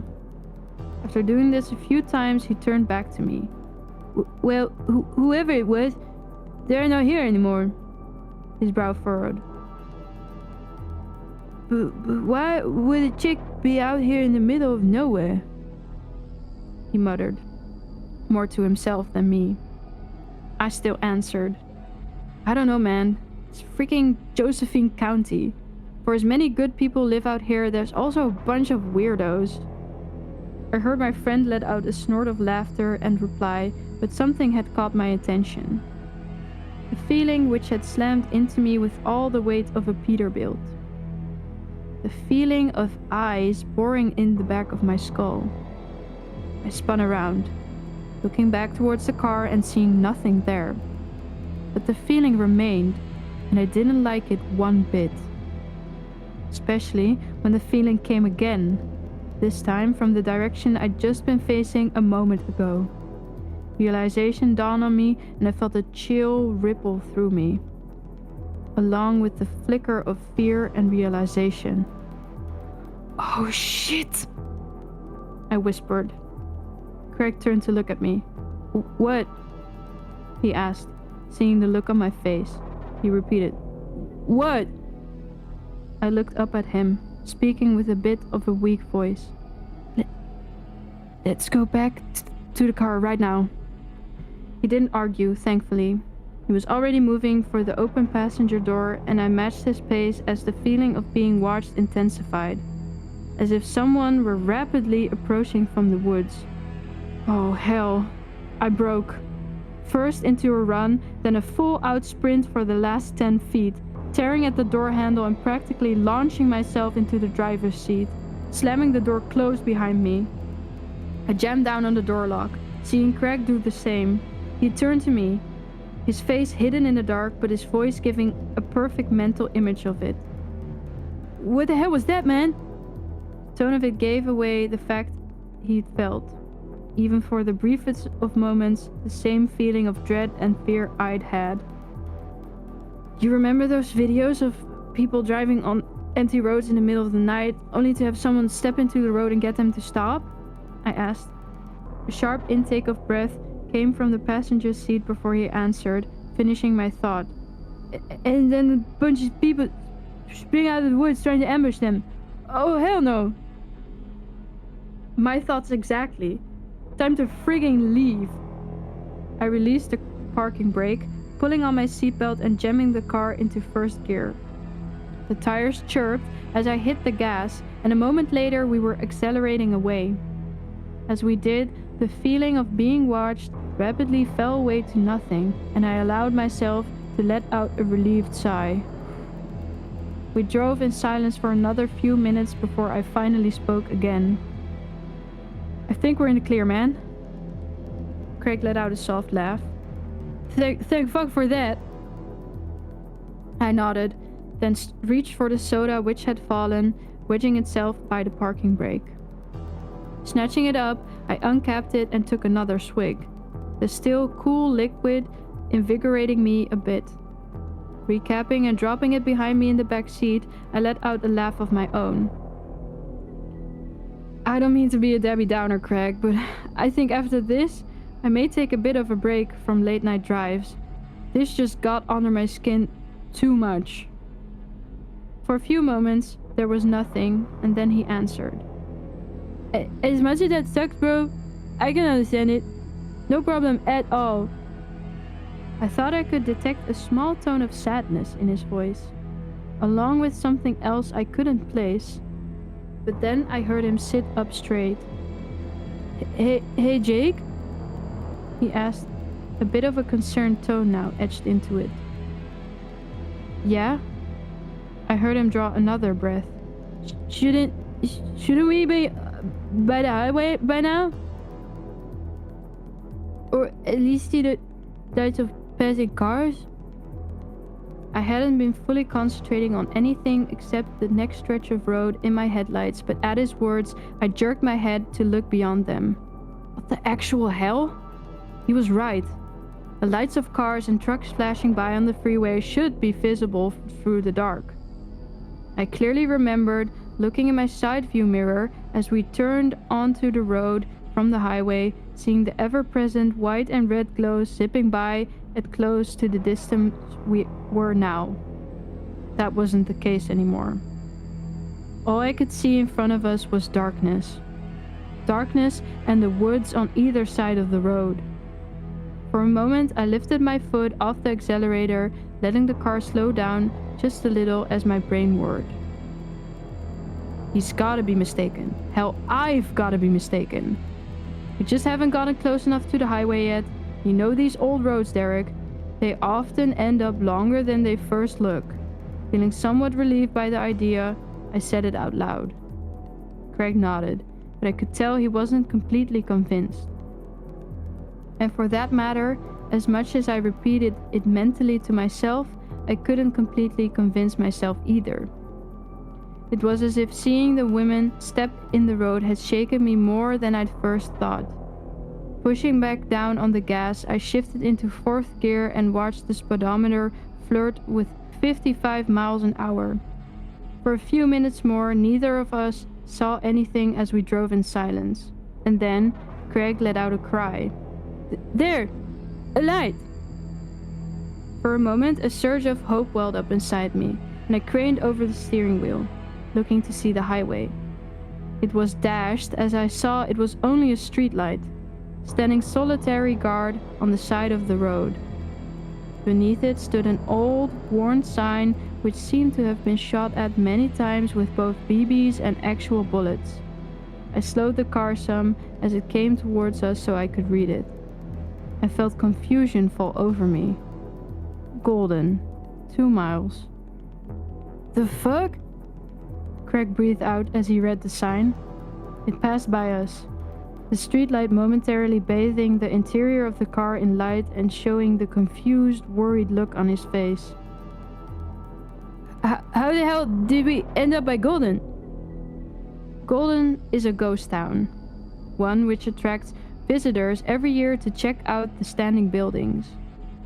It was a mining town which had a population of a few hundred people, but once the prospects dried up in the early to mid-20th century, it became the ghost town it is today. Its biggest claim to fame nowadays was being featured on Ghost Adventures a few years back.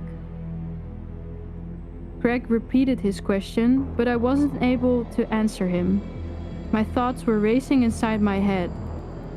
There's no freaking way. Golden is miles to the north of Placer. There are no roads connecting the two areas from what I saw on the map. Not to mention, we've been driving in a straight line since leaving the gas station. I honestly don't know, man, I finally answered, my voice conveying how rattled I truly was. In the car's dark interior, I saw him put his head in his hands.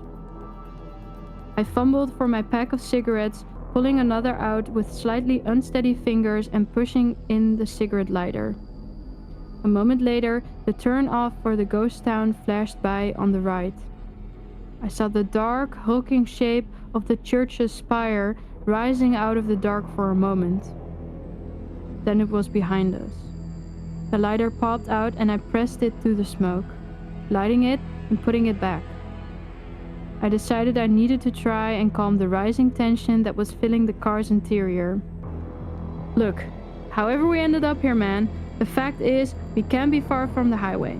So let's just keep our wits about us, keep calm, and when we get back to my place, you, me, and Vanessa can have a good laugh over this. Sound good? I heard my friend take a deep breath, then let it out in a whoosh. Okay, yeah, that sounds like a plan. He let out a soft laugh, and I felt him pat my shoulder. Thanks, Eric. You're seriously a good friend. Glad I've got you. I nodded, then realized he may not be able to see it in the dark. No problem, man, I said. I looked at the clock. 3 a.m. Only 5 minutes had passed since I'd last looked at it. And yet, it felt more like it had been 30. Time seemed different when you're stressed. For a few minutes, there was only darkness, and then a light appeared in the distance. Ha! There we go! I exclaimed. I waited to see the sign for the on-ramp appear. I felt a mixture of confusion and disbelief as the sign for Golden flew by again. That's... what? Craig didn't say anything, but I felt him stiffen in the passenger seat, showing he'd seen it as well. As the streetlight and sign disappeared behind us, a feeling began to creep up on me. Another bolt of electricity shot up my spine as I realized that it was the same feeling I'd had when we'd gotten out of the car. The feeling of eyes on me. My eyes shifted to the blur of trees on either side of the car, but I saw no one. The turnoff for the ghost town approached again, and I heard Craig let out another deep breath. "Derek, pull over, please," he said simply. His voice was shaking, and as much as I didn't want to stop, I did as he asked, pulling over just before the turnoff. He ripped his seatbelt off, shoving the door open and stepping out. I watched him stride to the front of the car and stand there for a minute. He seemed to start shaking a bit, and I realized just how much this was getting to him. I unbuckled my seatbelt and reached for the door handle when I glanced at the clock and froze. The clock was still showing 3 a.m. The hands hadn't moved at all.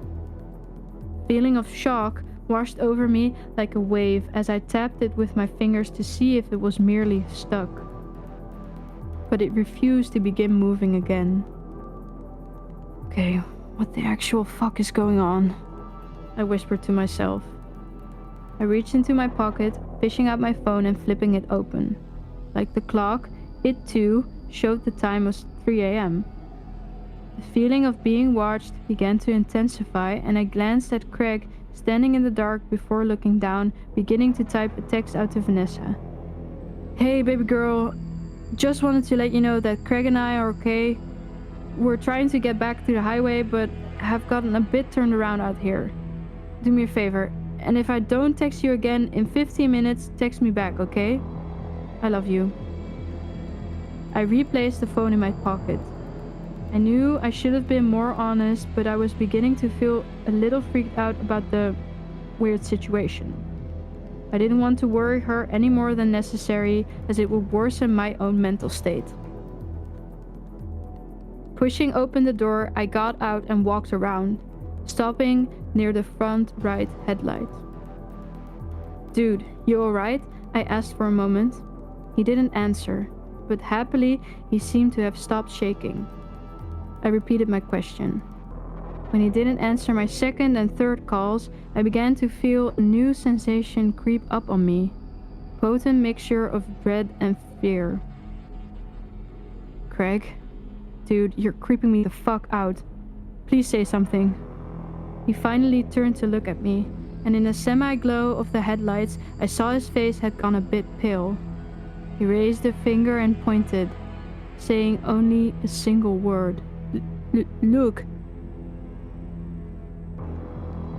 My eyes followed where he had gestured, and I began to feel like I was standing under a freezing cold waterfall. The cigarette dangling from my lips fell from my mouth to the ground. Standing, about 50 feet away, just inside the tree line, was a figure. It was drenched in gloom, but with a gasp, I realized it was the same woman who'd nearly caused me to wreck. Oh, fuck me sideways, man. I swallowed, finding my voice. We should get back in the car, Craig." He nodded. "I think you might be right," he answered, his voice wavering. Not taking our eyes off the figure, we slowly backed up until we reached our respective doors and climbed in. I didn't even bother pulling my seatbelt on. Just jammed the gear shifter into first and floored it. Dirt and gravel kicked out behind us and the car shot forward onto the road.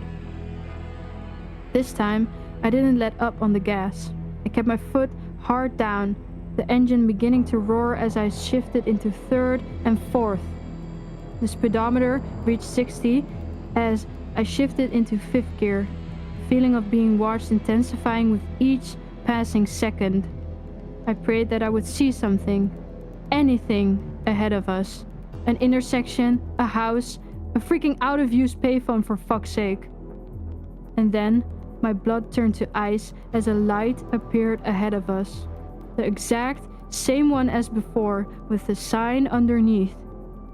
My eyes flickered to the clock, and terror shot through me as I saw it was still frozen at the same time.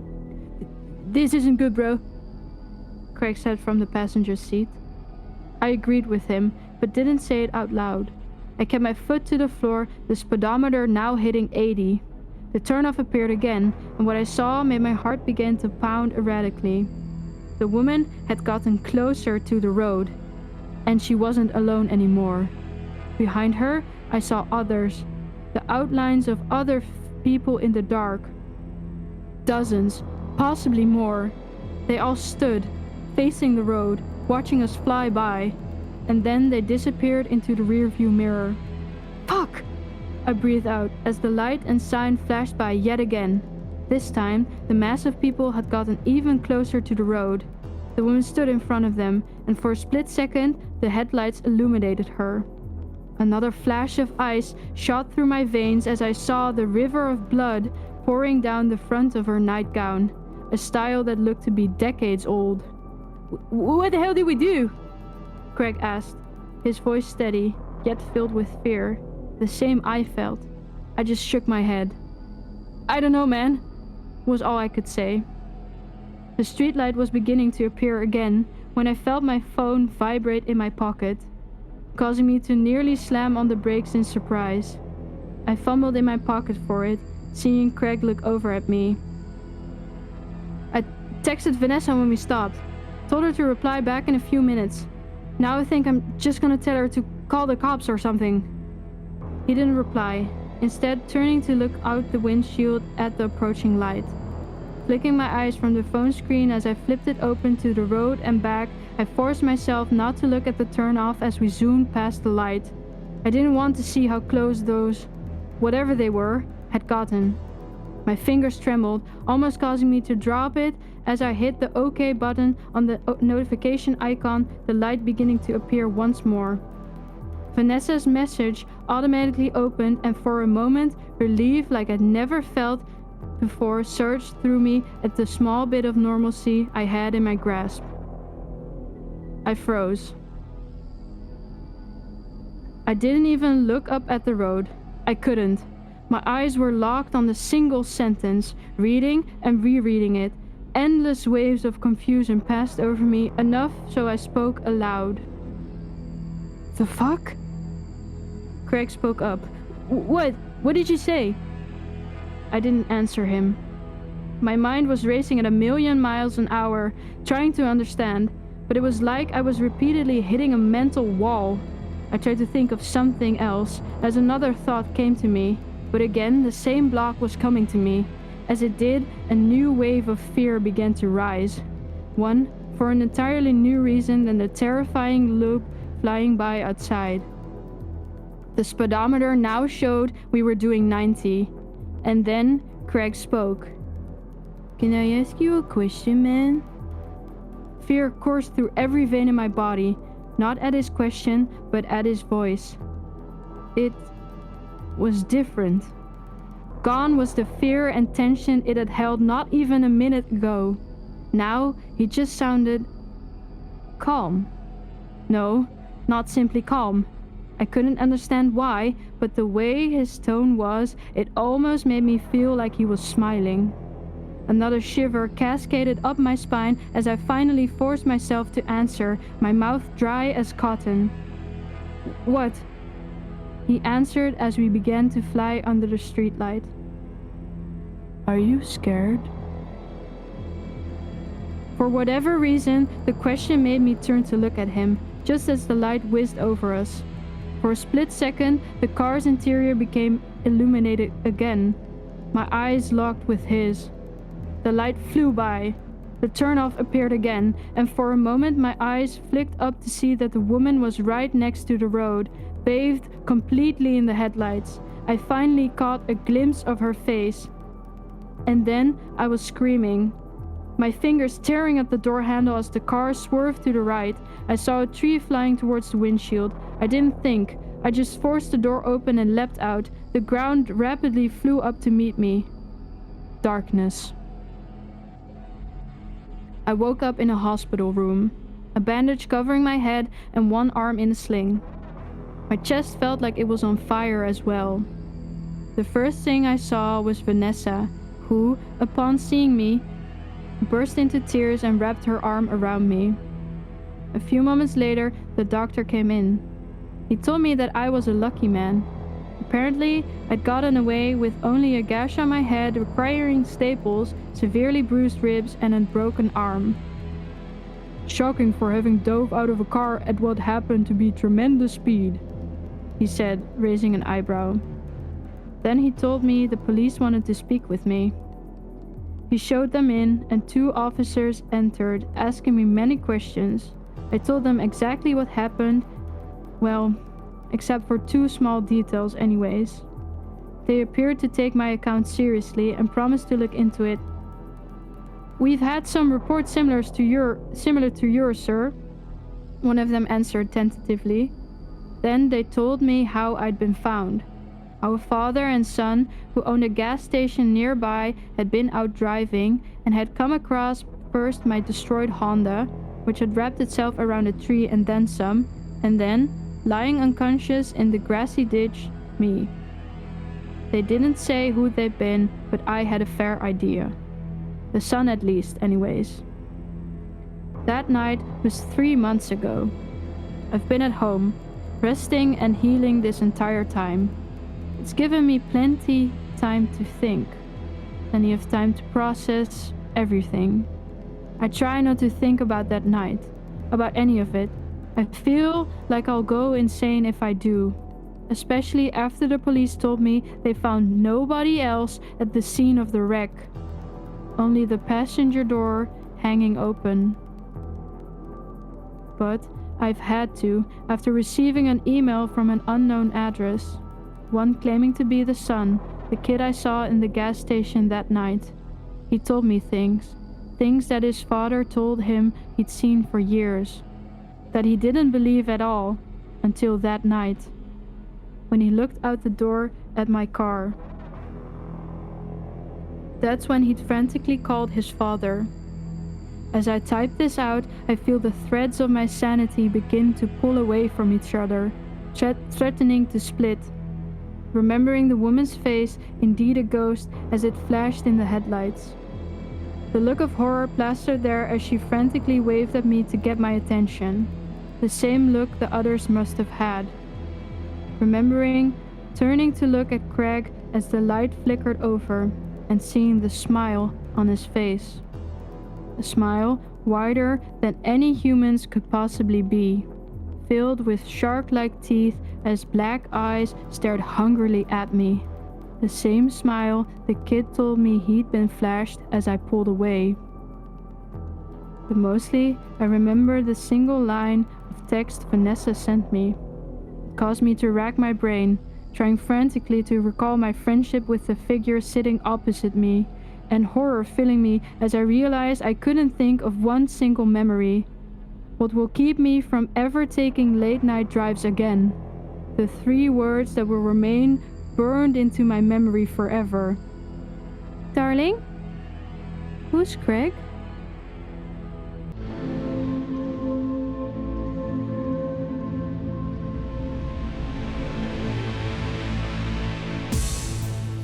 Hey, JL, thank you for writing the story, and thank you so much for joining us here for this interview. We are pleased to have you here. Oh, thank you very much, man. It's good to be here, and it's probably even more great to know for a fact that so many people enjoy my work. Absolutely, yeah. Everybody here is here for one reason, and that's to get your thoughts, the author's perspective on this great story that we just heard.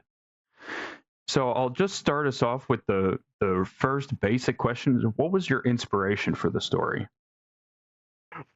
Funny enough, the inspiration from the story actually came from, I'm not sure if I would call it a classic horror movie, but one that's well known, which is the Twilight Zone, the movie.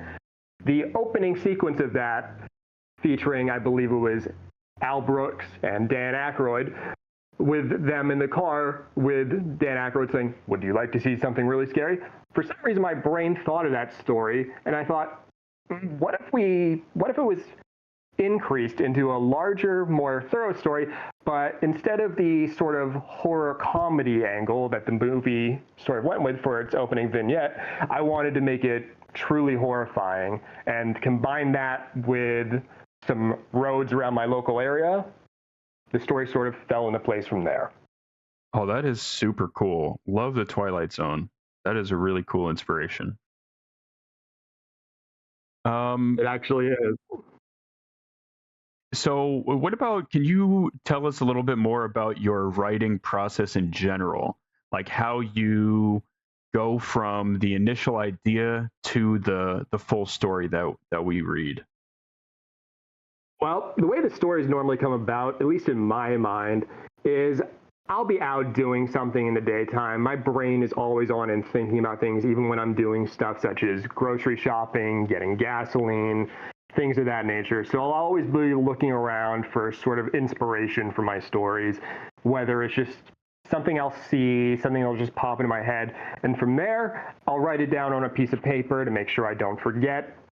Then I'll get home, and funny enough, and most people will not actually realize this at first, but most of the stories are first drafts. All the ones that everyone has read of mine so far has been a first draft. I don't really have a process of going through and cleaning up again. I probably should, and it's one thing I am trying to work on in the future. But at this point in time, it's basically inspiration while out, write it down, and then get onto the computer and get it out as fast as I can before I can forget it. Okay, so you kind of blast out the story all at once. Blam. Yeah, I would say it's more of a fly by the seat of the pants kind of scenario. Awesome. How did your writing story begin? Like, where did JL, the little baby writer, start out? Well, it's actually funny in a way because you put the kibosh on that with so perfect words. It actually did start when I was quite a little youngster and way back in the day. So that would probably be about, I'd say, 1995. I was 5 years old, and my first real inspiration from writing came from my English class. Funny enough, I can't remember any of my other teachers' names, but I can still remember my English teacher in elementary school perfectly, Mrs. Fernley. She gave us a writing task to basically make your own little storybook. She gave us a little open page book, which you could write down and do paste in pictures. And from there, I ended up basically creating this story that was similar to the story of Jaws, in which a shark attacks a cage, gets into the cage, eats the diver, and swims off. I even made these cardboard little cutouts that went with a book of the shark actually getting in there with paper mache. And it was funny enough because all the other kids had these heartwarming little stories about ponies and flying animals and all of this happy-go malarkey. And then I'm sitting there as the only one with this horrifying horror tale of a shark eating somebody out of a cage. And I guess from there, my love of horror basically just cemented from there. And it just kind of grew as I went on, as I got into high school and middle school. Well, I should say middle school first, then high school. I kept on improving my art whenever I had some time to. And it kind of all culminated maybe about a year or two ago when I actually decided to get onto Reddit. And I started posting the stories. I had no idea whether anyone would like them. And fortunately for me, everyone, yeah, indeed. Fortunately for me, everyone did like them. And we are now at this point here.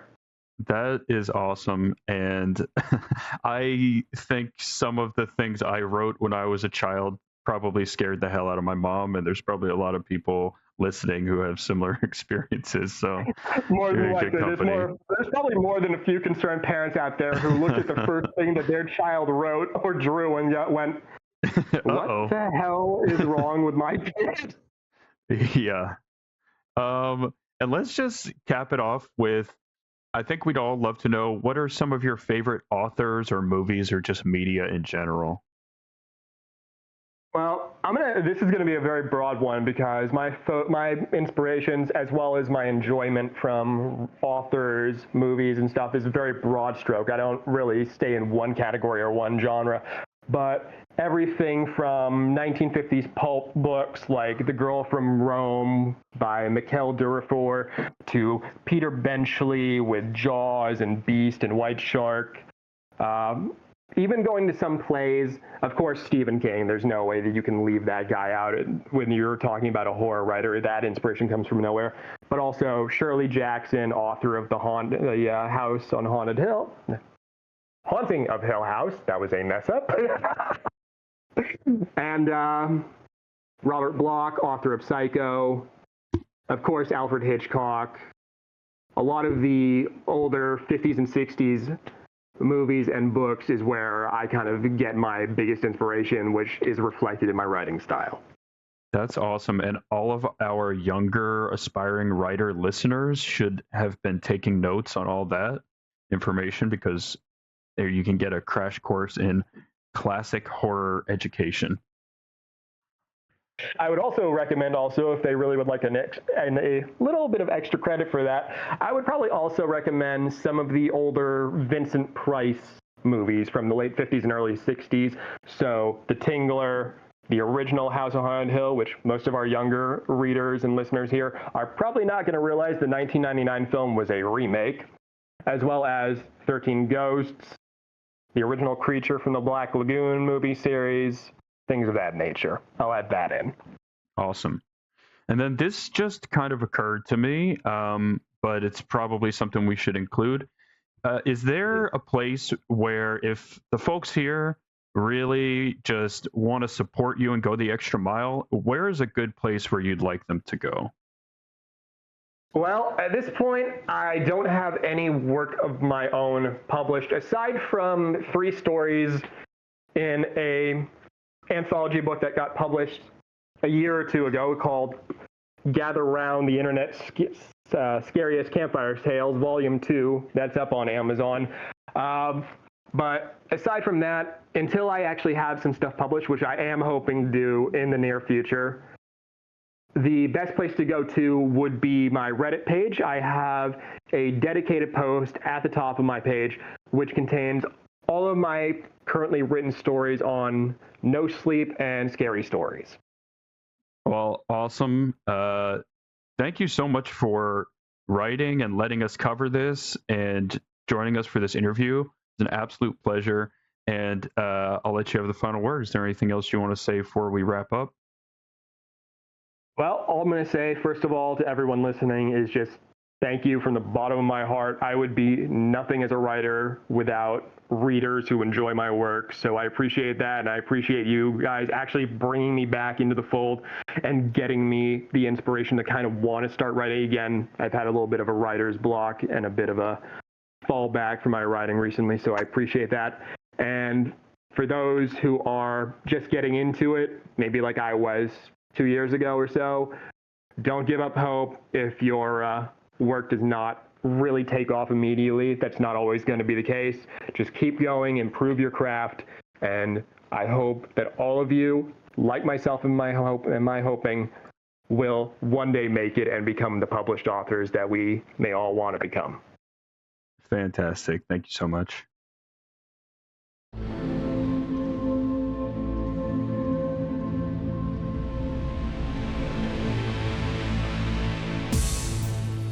Phase 1. The Arrival. The photograph arrived without explanation. It showed some kind of mass, dark gray and pulsating. It was hovering far above the North Atlantic.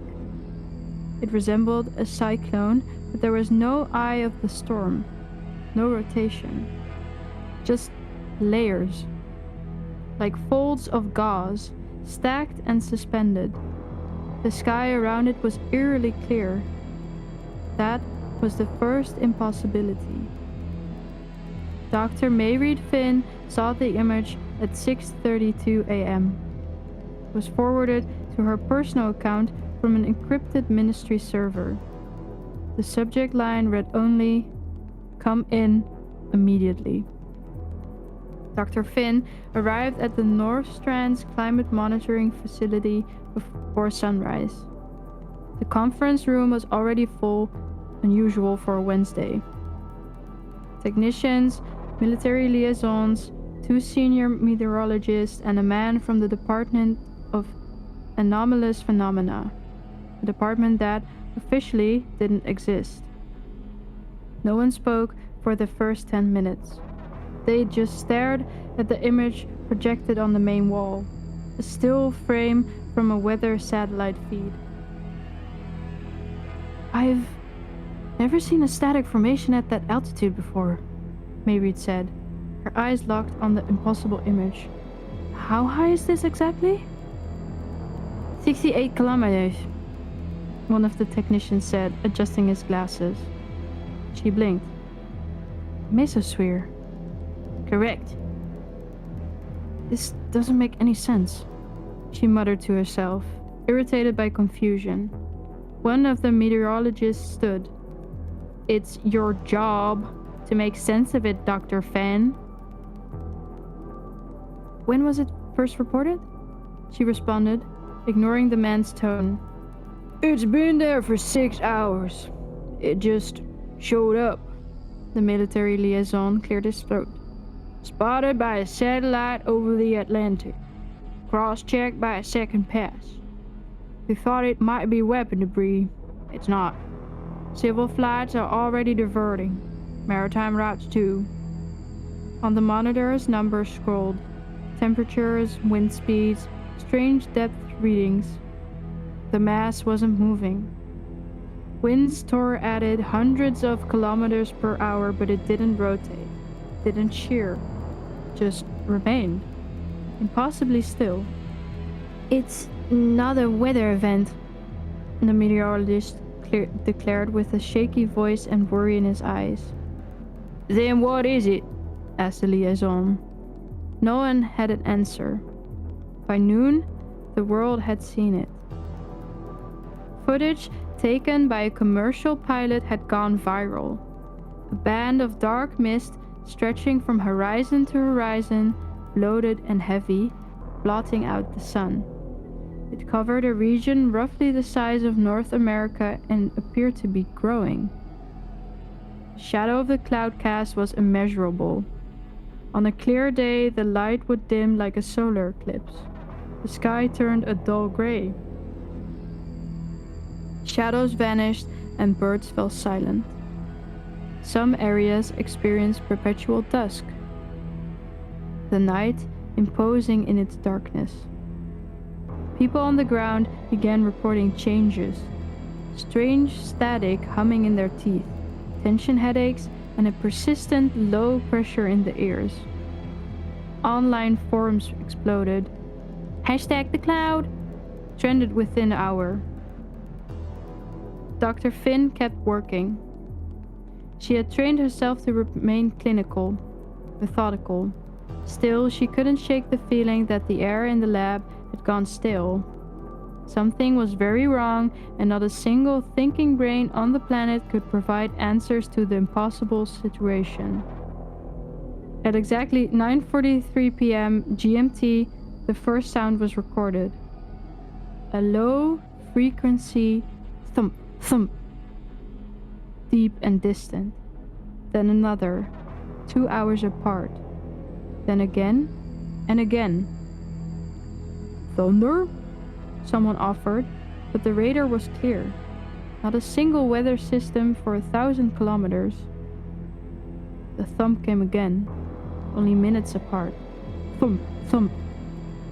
Mayreed sat perfectly still, headset on, watching the sound wave roll across the monitor. It wasn't thunder, it wasn't seismic, it was airborne, high above our heads.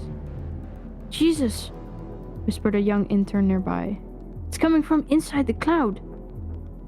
By midnight, it had settled into a rhythm, a slow, deep drumming sound. Thump, thump, thump, thump, thump, thump. Regular, relentless, as though something far, far above was knocking from the other side of the sky. Project Cerberus Veil, Field Journal entry. Dr. Mayreed Finn, lead meteorologist. Classified Level Omega. Day 1, 11:42 p.m. GMT. The clouds remain stationary. Its scale is beyond measurement. Its thick fog goes far beyond our atmosphere. Sound began tonight. Irregular pulses, low frequency, origin unknown, triangulated within the formation.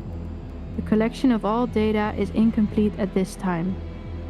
Personal note: it is not weather, it is not man-made. We don't know what this is. Phase 2.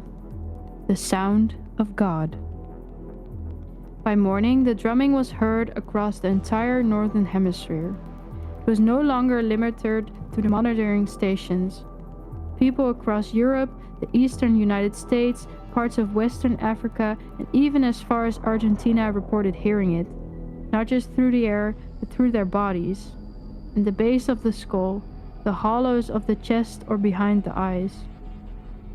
The sound was felt just as much as it was heard. Entire cities reported the vibrations. Hospitals began to fill, not from injury, but from confusion.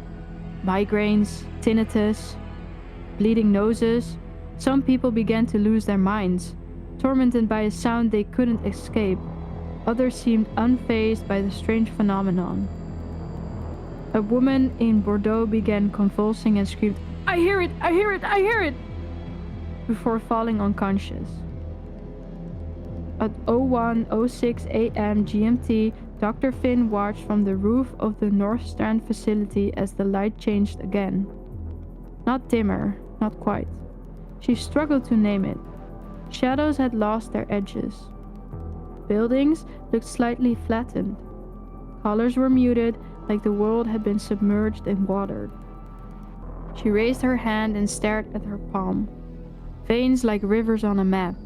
Her skin was paler than before. The hairs on her arm stood up. The drumming continued. "Dr. Finn?" The man from the Department of Anomalous Phenomena pushed through the steel door behind her. "My name is Jonas, ma'am. I've been coming to speak with you." Paused beside her. Eyes turned upward to the dreadful cloud.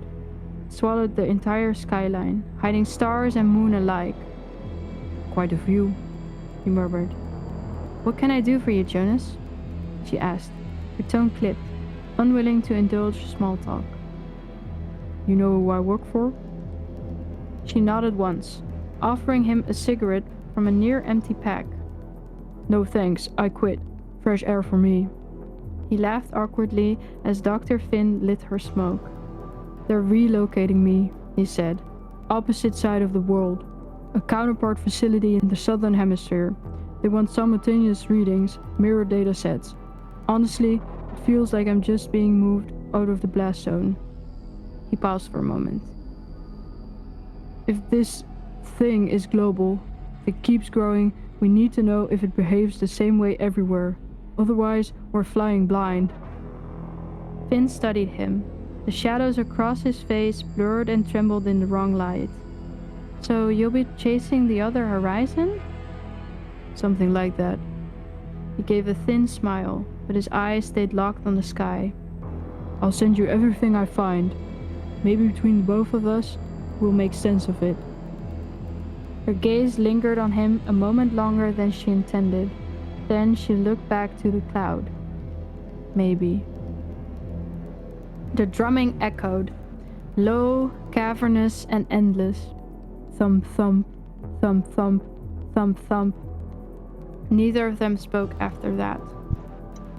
The emergency broadcast systems went live just after noon. News anchors read pre-written statements. No questions, no speculation. "Authorities are aware of the atmospheric anomaly currently positioned over the Atlantic. Remain indoors. Limit direct observation of the phenomenon. Further information will be provided when available." The feeds cut off after 90 seconds. Black screens revealed concerned reactions of the population. Social media boiled over with conspiracy, prophecy, and fear. A viral clip from New York showed commuters frozen in the middle of an intersection, all exiting their vehicles, all staring up at once, dozens of them, like they'd heard a voice. Then some began to cry, others fell to their knees in prayer, all united by the oppression of complete and total helplessness. Government helicopters swarmed beneath the cloud, like flies drawn to the stench of death. Another clip from a Nigerian cargo ship showed the cloud expanding, spilling outward in curling tendrils. Vast sections of dark mist swirled within the cloud, like black sand in clear water. The crew's final log simply read, "God has returned to us." At 2:42 a.m., Dr. Finn stepped into the soundproof chamber to listen to the unfiltered live feed. She sat in the center of the small white room, strapped on the over-ear monitors, and listened. There it was. Thump thump, thump thump, thump thump, thump thump. The drumming from the cloud, clearer now, more spacious, more thoughtful. There were pauses between the beats, pauses long enough to create the illusion it had stopped, before it came again. She felt it deep in her ribcage, her heart sinking to the aerial phenomenon. The drumming had become a presence, not sound alone, but a tidal force pressing against earth. Every beat made her stomach lurch as if something vast was stirring within the planet itself. Then it shifted. The sound broke free of rhythm. A single elongated groan, wet and guttural, poured from the cloud. It rippled across the atmosphere like thick, viscous liquid, sloshing into every crack or crevice it could find, the ground itself vibrating under the sonic pressure. It was enormous, impossible, something malignant, something so fast that its moan reshaped the sky. The pitch was almost beyond hearing, subsonic yet tortuously present, low, dragging, reverberating with the weight of mass she could not comprehend. The groan slithered and pulsed like the wet crack of muscle tearing, sinew stretching, a predator yawning across the heavens. Her chest heaved, her stomach twisted, her fingers tingled with the pressure of sound. Her mind screamed against comprehension. The noise was alive, shapeless yet aware. It hung in the room like a storm that could devour everything, pausing only to let its presence sink further into her bones before dragging itself back into a wet, shuddering growl. She ripped the headphones off, trembling, sweat prickling across her skin. The chamber was silent, but not really. The sound lingered, imprinted on her ribs and skull, crawling through her blood. Was that a voice? The intern monitoring the signal turned to her, pale and crying. No, Dr. Finn whispered. It wasn't a voice. He swallowed. Then what was it? She stood slowly and left the room without speaking another word. The drumming resumed as normal. Project Cerberus Veil, Field Journal entry. Dr. Mayreed Finn, lead meteorologist. Classified, level Omega. Day 2, 3:17 a.m. GMT. Cloud remains stationary. Estimated diameter now exceeds 5,000 kilometers. Audio patterns continue. Rhythmic, biological. Possibly vocal. Global symptoms reported: neurological disruption, auditory hallucinations, emotional volatility. Mass hysteria. Thousands of casualties across different countries. Burst eardrums and internal hemorrhaging. Public unrest increasing. Governmental control deteriorating. A plan was initiated to obtain a visual of the sound source. Jonas's team ran 3 LiDAR sweeps from orbit from a U-2 spy plane and from a modified weather balloon. Orbital scan returned no depth readings. Not zero, just nothing. As if it struck open air for 1,000 meters, then refused to return. Plane scan logged 1 frame of internal structure. Looked like bone. A minute later, the image glitched, reloaded, and showed a perfect sphere the size of a mountain. and static. Balloon feed, 20 minutes of telemetry before loss of signal. Internal layers visible, fibrous twitching. Final frame, a shape in the center, spindled, elongated, symmetrical, but wrong. Our analysts ran it through edge detection software. Results were disturbing. It resembled a face, but only when you didn't look at it directly. A convergence of lines, folds, and textures that formed something odd. One technician collapsed during image review. Said she felt like it could see her. I saw it too, just once. It didn't scare me, it just made me feel ashamed. We've locked the files. Project code, Cerberus Veil. Access, visual AI systems only. No human review permitted. Effective immediately. Personal note. Jonas agrees. There's something in there. He's gone south, into the dark. I don't know when I'll see him again. I think it's stretching. Phase 3. The arms. Dr. Finn jolted from her sleep, her phone vibrating on the steel table. She had passed out at her desk. Overworked and exhausted, she grabbed her phone. The screen read Jonas, DAP. Finn! Jonas's voice came sharp, urgent. Are you seeing the latest readings? Her pulse quickened. Cloud had been behaving differently. The drumming was heavier, more insistent. Thump, thump, thump, thump, thump, thump. I'm watching. It's intense, but nothing new yet.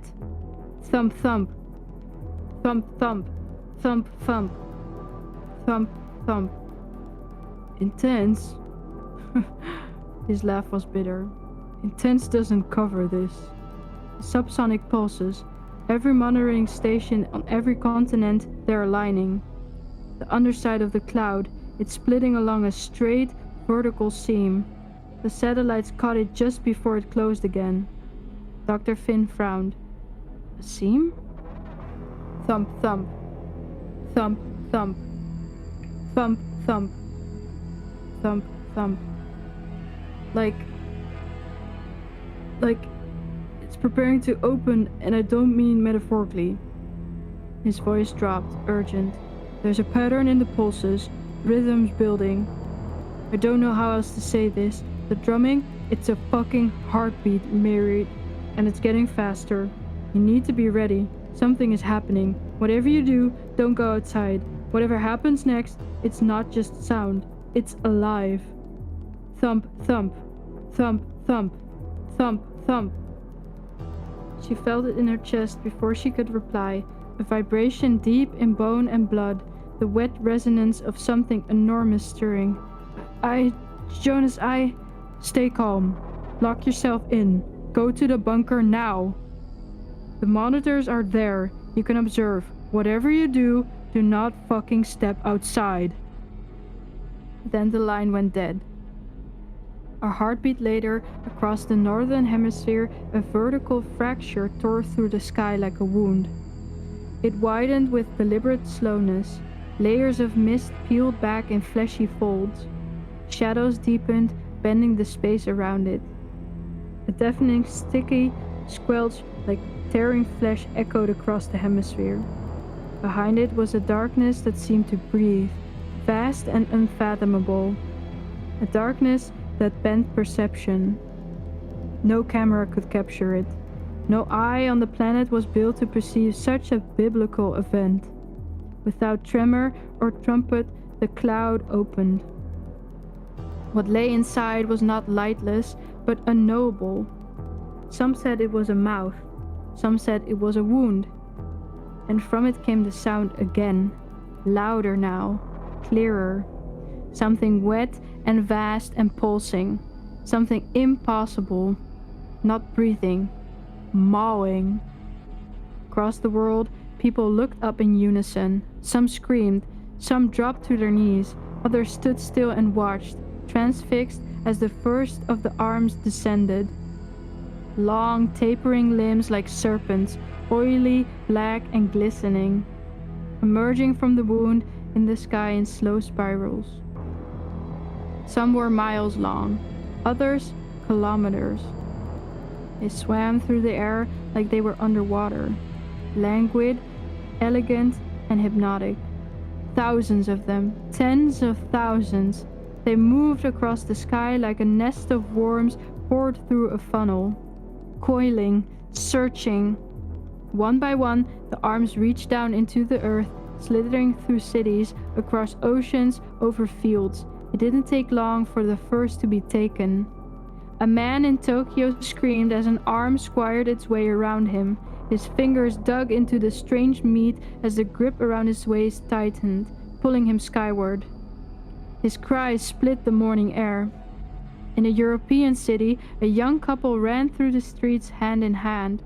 The woman tripped, an arm twisted around her ankle. Her boyfriend tried to pull her free. The arm retracted, twisting her upward with such force that his hands tore away from hers. He fell on his back, begging, only for the arm to return for him. In a Venezuelan village, a mother was snatched from her courtyard. Her young daughter clung desperately to her leg, screaming for her mother to come back down. Her tiny hands gripped her mother's ankle in desperation to save her, but the child's fingers could not hold. They were ripped upward hundreds of feet in a matter of seconds. Her mother's body ascended, twisting elegantly like a dancer in mid-air, but gravity did not forgive the child. She fell, limbs flailing, hair whipping across her face, colliding with the unforgiving earth. A sickening thump echoed across the village. Some were taken screaming, others laughed, lifted as if ascending into a dark ecstasy. Cultists, convinced of divine favor, threw themselves toward the putrid appendages, arms outstretched, their voices raised in hymns or chants of joy, begging for rapture. The arms took only a few of them, with the same cold precision, pulling them upward as their ecstasy transformed into terror mid-flight. Across continents, people fought, clawed, resisted, but it was futile. Each arm performed the same ritual, one human at a time, spiraling upward towards the yawning darkness, then returning to the earth for its next selection. Cities became theaters of chaos, streets emptied in seconds, traffic snarled and stalled. Windows rattled under the roar of thousands being drawn skyward as humanity unleashed below. Parents clawed for their children, children screamed for their parents. People tried to leap from balconies, bridges, and rooftops only to be grabbed mid-fall, their last moments a tangled dance of limbs and terror. In remote fields, farmers and herders watched as the arms swept across the horizon, livestock scattered, terrified, the ground shaking under the thrumming resonance of the arm. One farmer caught a glimpse of his wife being lifted, screaming, crying his name. He tried to run. The arm retracted and she was gone, leaving him kneeling in the mud, screaming into the indifferent sky. Over the first 12 hours, over 40 million were gone, more than the entire population of Canada. By 48 hours, estimates climbed past 90 million, entire nations devoured by the sky. Children, the elderly, the healthy, the sick, criminals, priests, lovers, the lost. The arms moved like a living tide, slow but inexorable, elegant in motion but grotesque in function. Each human was treated as a singular prize, twisted upward toward the infinite, the process horrifyingly meticulous. Dr. Finn watched from the bunker as the monitors flared with streams of abductions. Faces contorted in panic, joy, or disbelief. She could hear them through the cameras, screams and prayer that layered upon one another like a living symphony of terror. The arms paused briefly over cities, observing, coiling and uncoiling. Their thick veins pulsate.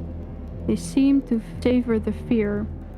Then, with chilling patience, they selected again, dragging the living toward the maw.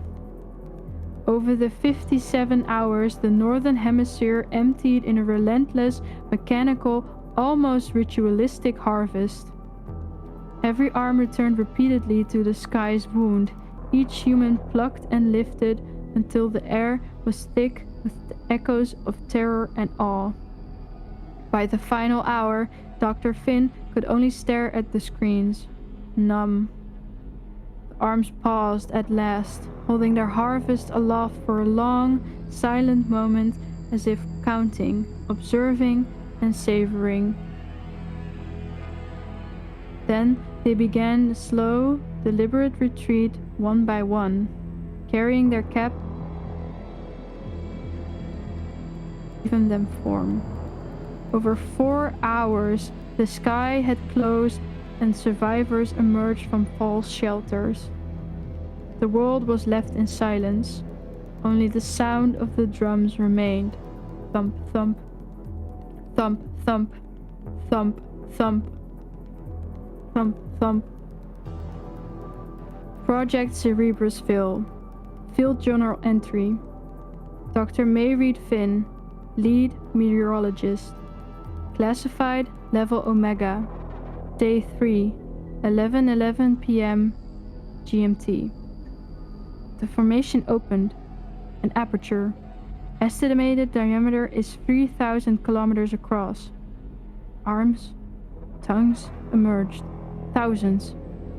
Movement suggests intelligence, not random. Selection appears non-biological. We can't predict it. I watched them be taken. God forgive me. We tried everything.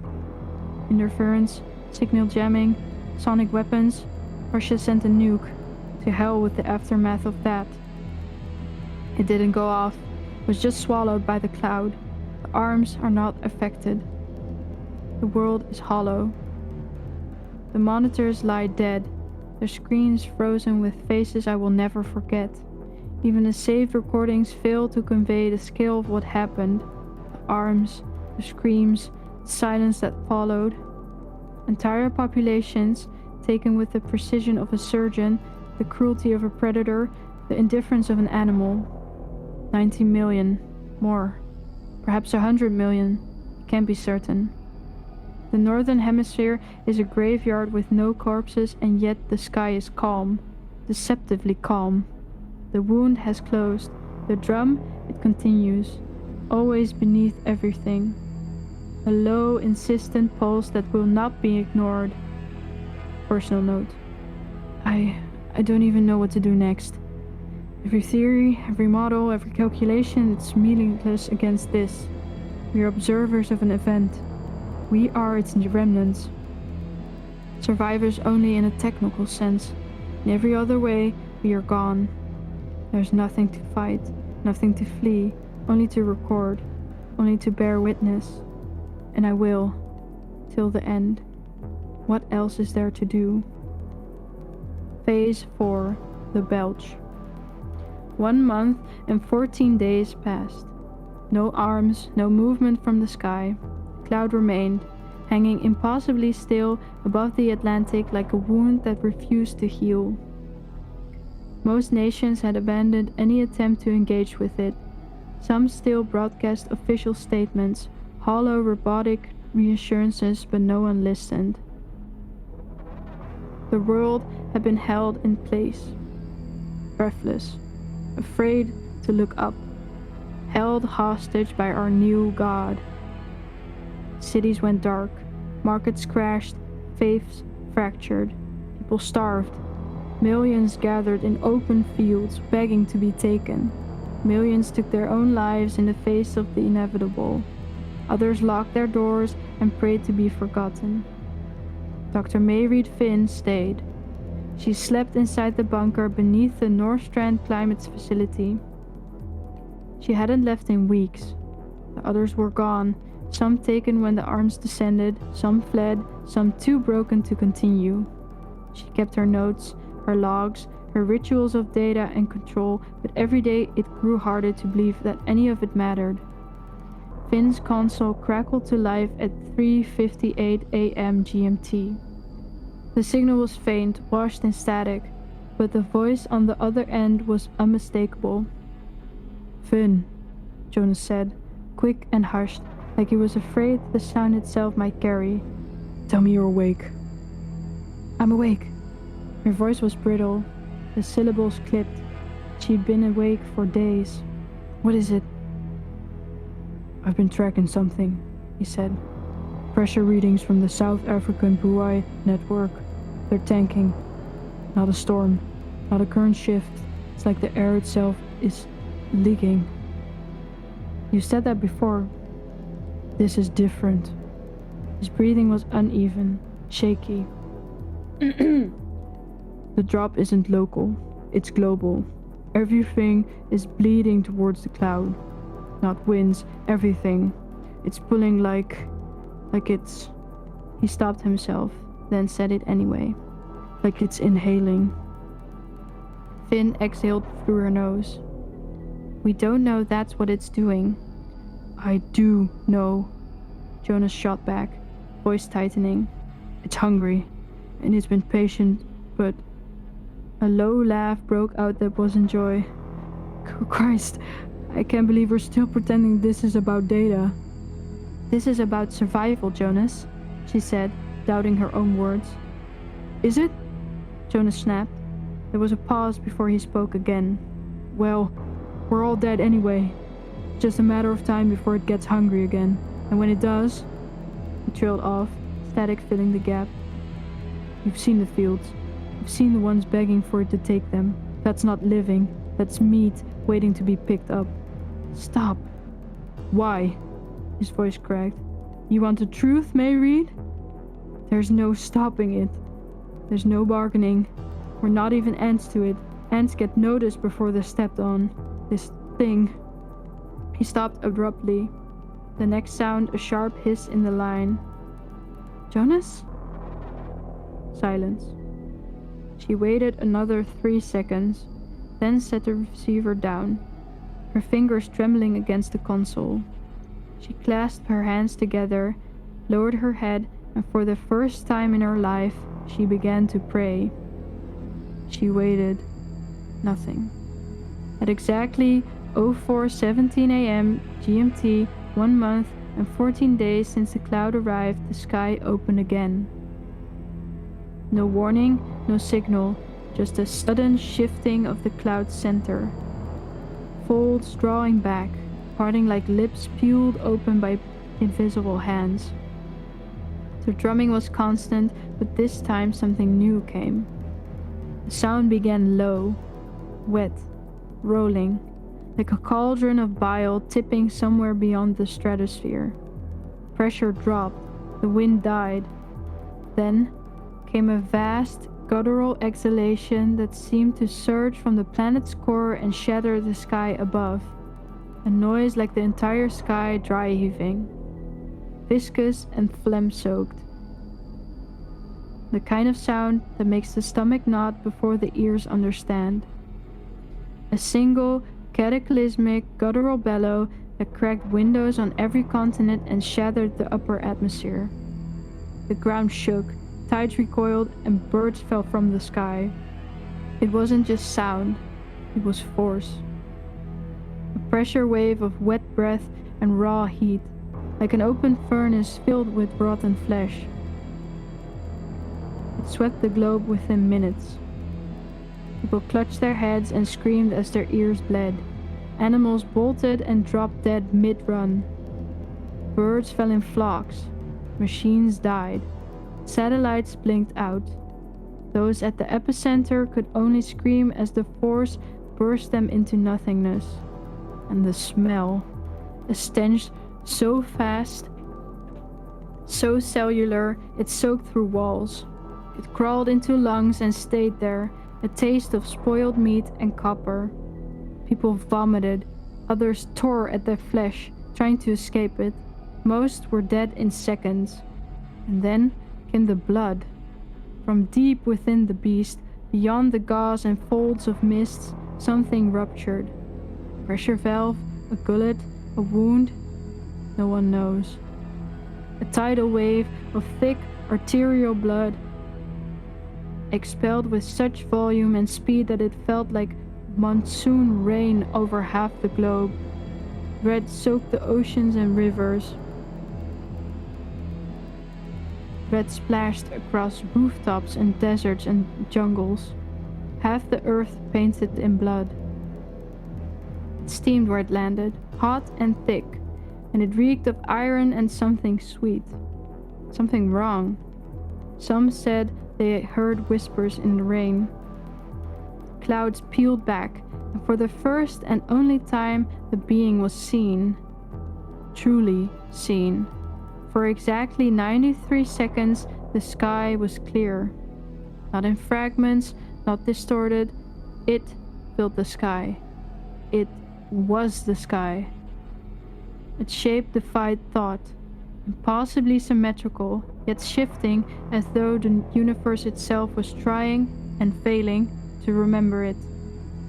Its surface was a chaos of mixtures, pinkish gray membranes that pulsed with a rhythm older than time, bone plate ridges spiraling in geometries our minds could not hold, and spindled nerves that writhed like lightning frozen mid-strike. Each wrinkle, each twitch seemed to hum with awareness, as if the cosmos itself had been stitched into its flesh. Its face, or what passed for one, stared down through a million lidless, goat-like eyes. Some were as vast as mountains, some flickered like dying stars, all simultaneously seeing and knowing. Our thoughts recoiled, our vision trembled, and yet we could not look away. And then it did something impossible. It smiled. No teeth, no lips, no gesture that humans could recognize. Just a slow, dreadful unfurling of facial tissue, an imitation of something it had only ever observed in our species, a suggestion of amusement aimed at the futility of existence. The motion folded it in on itself in ways that should have torn it apart, yet held. We felt it not just in our eyes, but in our blood, in our marrow, in the corners of thought we didn't know existed. And then the sky swallowed itself once more. But the memory lingered. Shapes impossible to describe etched themselves into our minds. Geometry that should not exist haunted our dreams, and the faint, impossible smile echoed in every shadow we ever crossed again. Silence fell, not peace, but silence, and then nothing. No arms, no sound, just the repetition of fear felt through the drum of the cloud. The wind returning at last. The stench never faded, never fully gone. Red soaked into everything. No government spoke publicly again after that. People stopped going outside. Entire towns were found empty, dead. Others worshipped. Others killed themselves. The world waited. Project Cerberusville. Field Journal entry. Dr. Mayreed Finn, lead meteorologist. Classified Level Omega. Day 45. 07:02 a.m. GMT. It belched. I don't know how else to describe it. It expelled something vast and foul into our atmosphere. Not an attack, not a gesture of dominance. A function, a bodily function, like it forgot we were here. A sound I cannot put into words. I felt it in the roots of my teeth, in the gaps between cells. It broke something in the sky. And the smell's still here, clinging to the vents, to my skin. It soaked its way into the bunker. The blood is everywhere. We've confirmed it's organic, human, and something else. For 93 seconds, it let us see it. I don't think we were supposed to. I don't think it cares. I haven't slept since. I don't believe anyone is left to read this, but I'm still writing.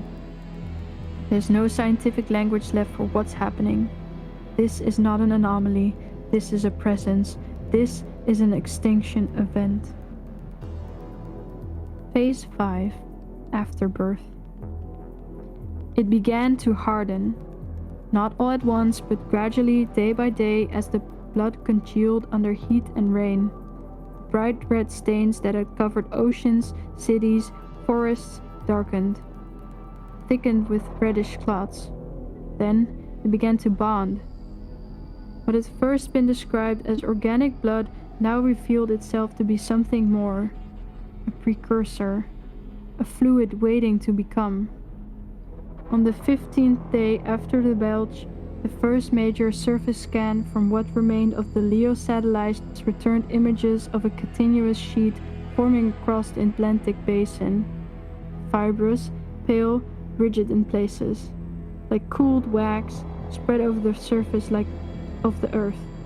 At first it seemed like sediment or ice, but it flexed. Beneath solar radiation it tightened, beneath lunar light it swelled. Seismic equipment registered subtle movement, microscopic contractions, as if breathing through the crust. The red had become pink-gray. The pink-gray was becoming skin. Skin that now stretched, uninterrupted, from Portugal to the eastern edge of the Caribbean. The scientists who remained debated this transformation in hushed, mechanical tones. No conclusions were reached. There was no baseline, no comparative models. But Dr. Mayreed Finn understood. This was not an invasion. This was not a divine punishment. This was gestation. Earth, or what remained of it, was being blanketed in something alive, not absorbed, not consumed, prepared. And then, at 08:46 p.m. GMT on the 46th day, the cloud moved. It shifted without sound, without storm, without effort. Not blown, not carried, not pulled by gravity. It simply drifted, as if an unseen cord had been cut, as if the process in the west had reached some threshold. It took 6 hours to traverse the ocean, 6 hours of silence. People in Asia and Australia watched it approach, the spiraling gauze blotting out the sky as if it was swallowing it whole. They had seen the videos, they knew what would come. Still, they waited. Some hoped it would pass. It didn't. At 02:17 local time, the cloud settled above the Indian Ocean. The sky began to open again and the arms began their terrible descent. Project Spidersilk, Field Journal Entry. Dr. Mayreed Finn, Lead Meteorologist. Classified Level Omega. Day 46, 11:44 p.m. GMT. Spidersilk, Final Transmission. The blood is not inert. It is a matrix, forming tissue. Something between placenta and a cocoon. Still soft in parts, but solidifying. Already 3/4 of the Atlantic seafloor is covered in a single sheet. Our instruments can't pierce it. It's warm. Pulses every 7 minutes. It is alive. The cloud has moved to the Indian Ocean. Initial signs suggest the process is starting again. Same pattern, same altitude, same shape, same silence. I believe this is reproductive behavior, a life cycle. This thing, system or entity, is using the atmosphere to sow itself. It does not see us, does not hear us, it does not need us. We were not chosen, we were not rejected, we were incidentally present. What we thought was an anomaly was a phase, part of something older, larger, maybe 1,000,000 years old, maybe eternal. It didn't matter. What matters is what's being left behind. A blanket, a membrane, a womb stretched across the earth. There's no rescue coming. There's no top of the food chain. There's only the shape behind the clouds and what it leaves in its wake. I'm writing this from a world already half covered in skin, already half dead. Tomorrow, I will step outside and feel it for myself. I want to know if it responds. I want to know if it knows I'm here. End log. Phase 6. Final breath. The surface of the planet is no longer visible. Thick, swirling fog blankets every inhospitable continent, every ocean, rising miles into the sky. It doesn't move with the wind, it ignores the weather. It simply clings, dense, luminous, and unnaturally still. Satellite feeds, what few remain, show the same impossible formations above Earth's surface. Layered mist, spiraling but unmoving. No rotation, no eye, just folds. Just gauze, stacked and suspended. Jonas no longer checks the time. He hasn't for days. His oxygen mask hisses its final shallow breaths, each one thinner than the last. The generators have gone silent. The lights burn only in intermittent flickers, casting the facility in a pulse of dim, ghost-like hues. Every room is empty. Everyone else is dead. Jonas lies flat on the cold concrete floor, cheek pressed against it, one head spread wide as if to hold the earth steady. His lips move, forming soundless words, but he stops. He doesn't need words. He only needs to listen. Thump, thump, thump, thump, thump, thump. A heartbeat. It was in the cloud. It was in the sky. Now it's here. Beneath his bones, inside the crust, deep in the dark belly of the world. Jonas let out a broken laugh that cracked into a sob. His eyes glistened, unfocused, staring at the ceiling as if he could see through it to the sky above. There are 2 of them now, he whispers, barely audible. The fog outside pulses with a faint internal light, not lightning, not fire. Something vascular, something alive. His throat tightens, his chest is heavy.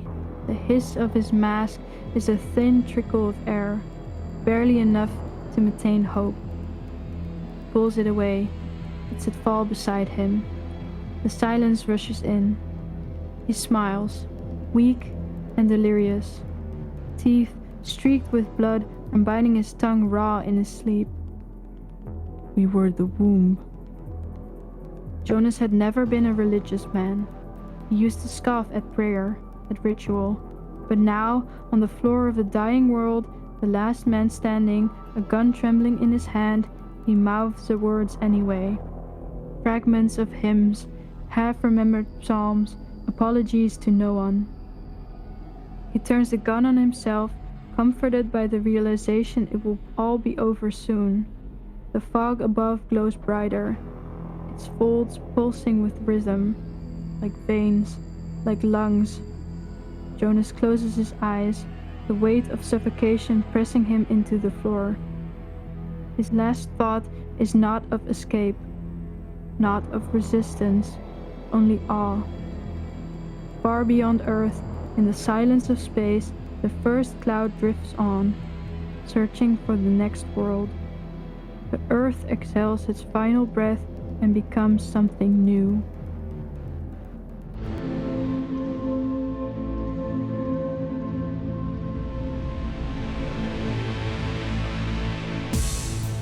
What was your inspiration for the story? It was kind of funny how the idea came about.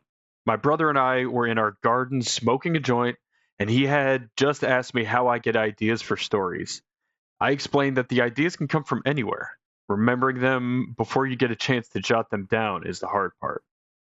After a few minutes, we heard this weird noise that sounded like drumming. I turned to my brother, squinted my eyes, and asked, "What the fuck was that?" He said, "Sounds like drumming coming from the clouds." Immediately, I recognized drumming coming from the clouds as a cool idea. From there, I started thinking, how would humanity react if there was this inescapable sound from the sky? What if a giant cloud appeared and never left? How would people respond? It took a while to get from that idea to the final version. The first draft was nothing like what it became, but the more I wrote, the more I learned about the story and the thing itself until I finally understood what I wanted to do with it. Wow, absolutely incredible. Um, what was your inspiration for the characters? To be honest, I don't really know. Dr. Finn isn't based on anyone specific, more like a composite of people who dedicate their lives to understanding the world, only to realize it's bigger and stranger than science can handle. I wanted her to feel like someone who could actually exist in a crisis briefing or a scientific paper, calm on the surface but unraveling underneath. The name Dr. Finn came from my old doctor as a kid. Shout out Dr. Finn. And give me one sec. I don't know how Noah reads for so long. I read 2 paragraphs and I'm like, give me a sec. Writing process. First off, for anyone interested in the art of writing, whether that be screenplays, lyrics, or a book, I would urge you to read Catching the Big Fish by the late, great David Lynch. I am of the belief that planning out your story beforehand is robbing yourself of the magic of human exploration. When you discover the story as you write it and let what happens happen, you can't help but create something meaningful. So it starts with an idea.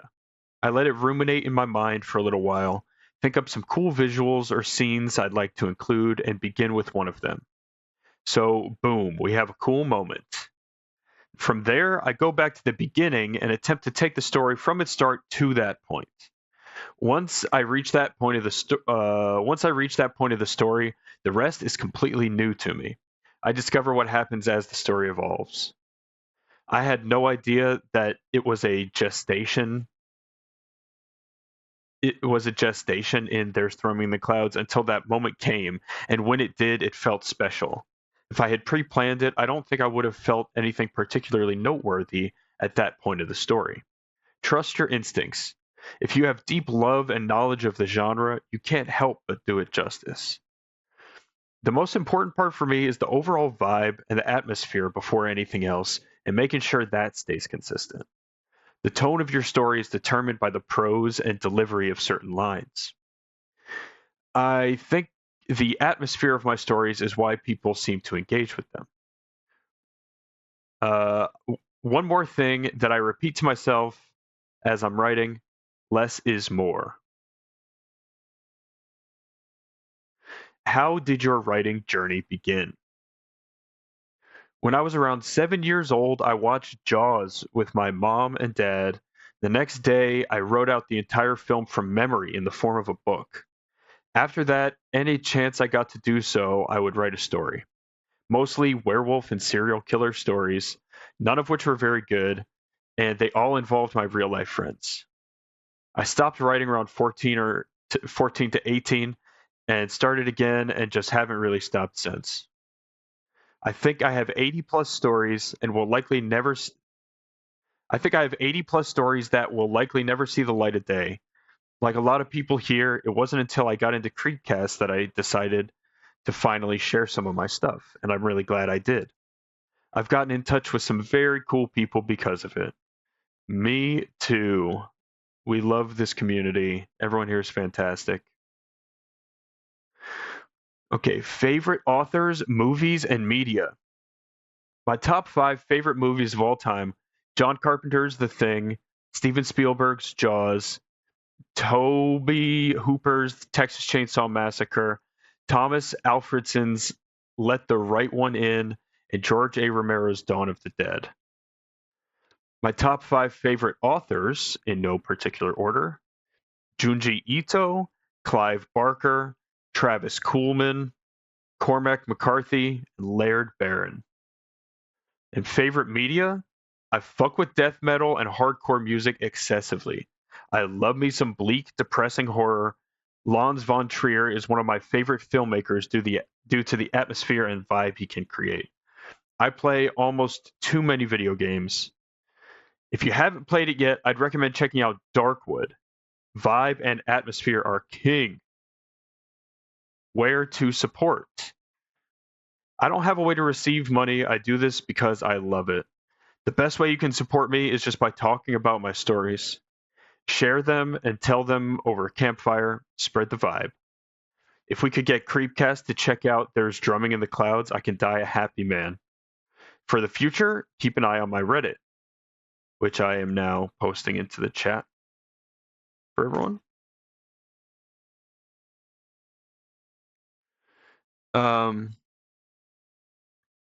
For now, keep an eye on my Reddit. It will be the first place anything new is shared. I'm currently writing the full version of 1,000 Mourning People, my first shared story, and that should be up sometime in the next few weeks. After that, I have some fucked up cool ideas I'm looking forward to sharing. For anyone interested in short horror films, I hope I'll have something cool to show off in 2026. Big hype. Short horror film coming out. Working on it. Looking to get something out next year. That's sick. Thanks for checking out my story, guys. Keep writing, start a band, make a movie. Don't just consume, create. If this random Irish lad can make a cool story, you definitely can too.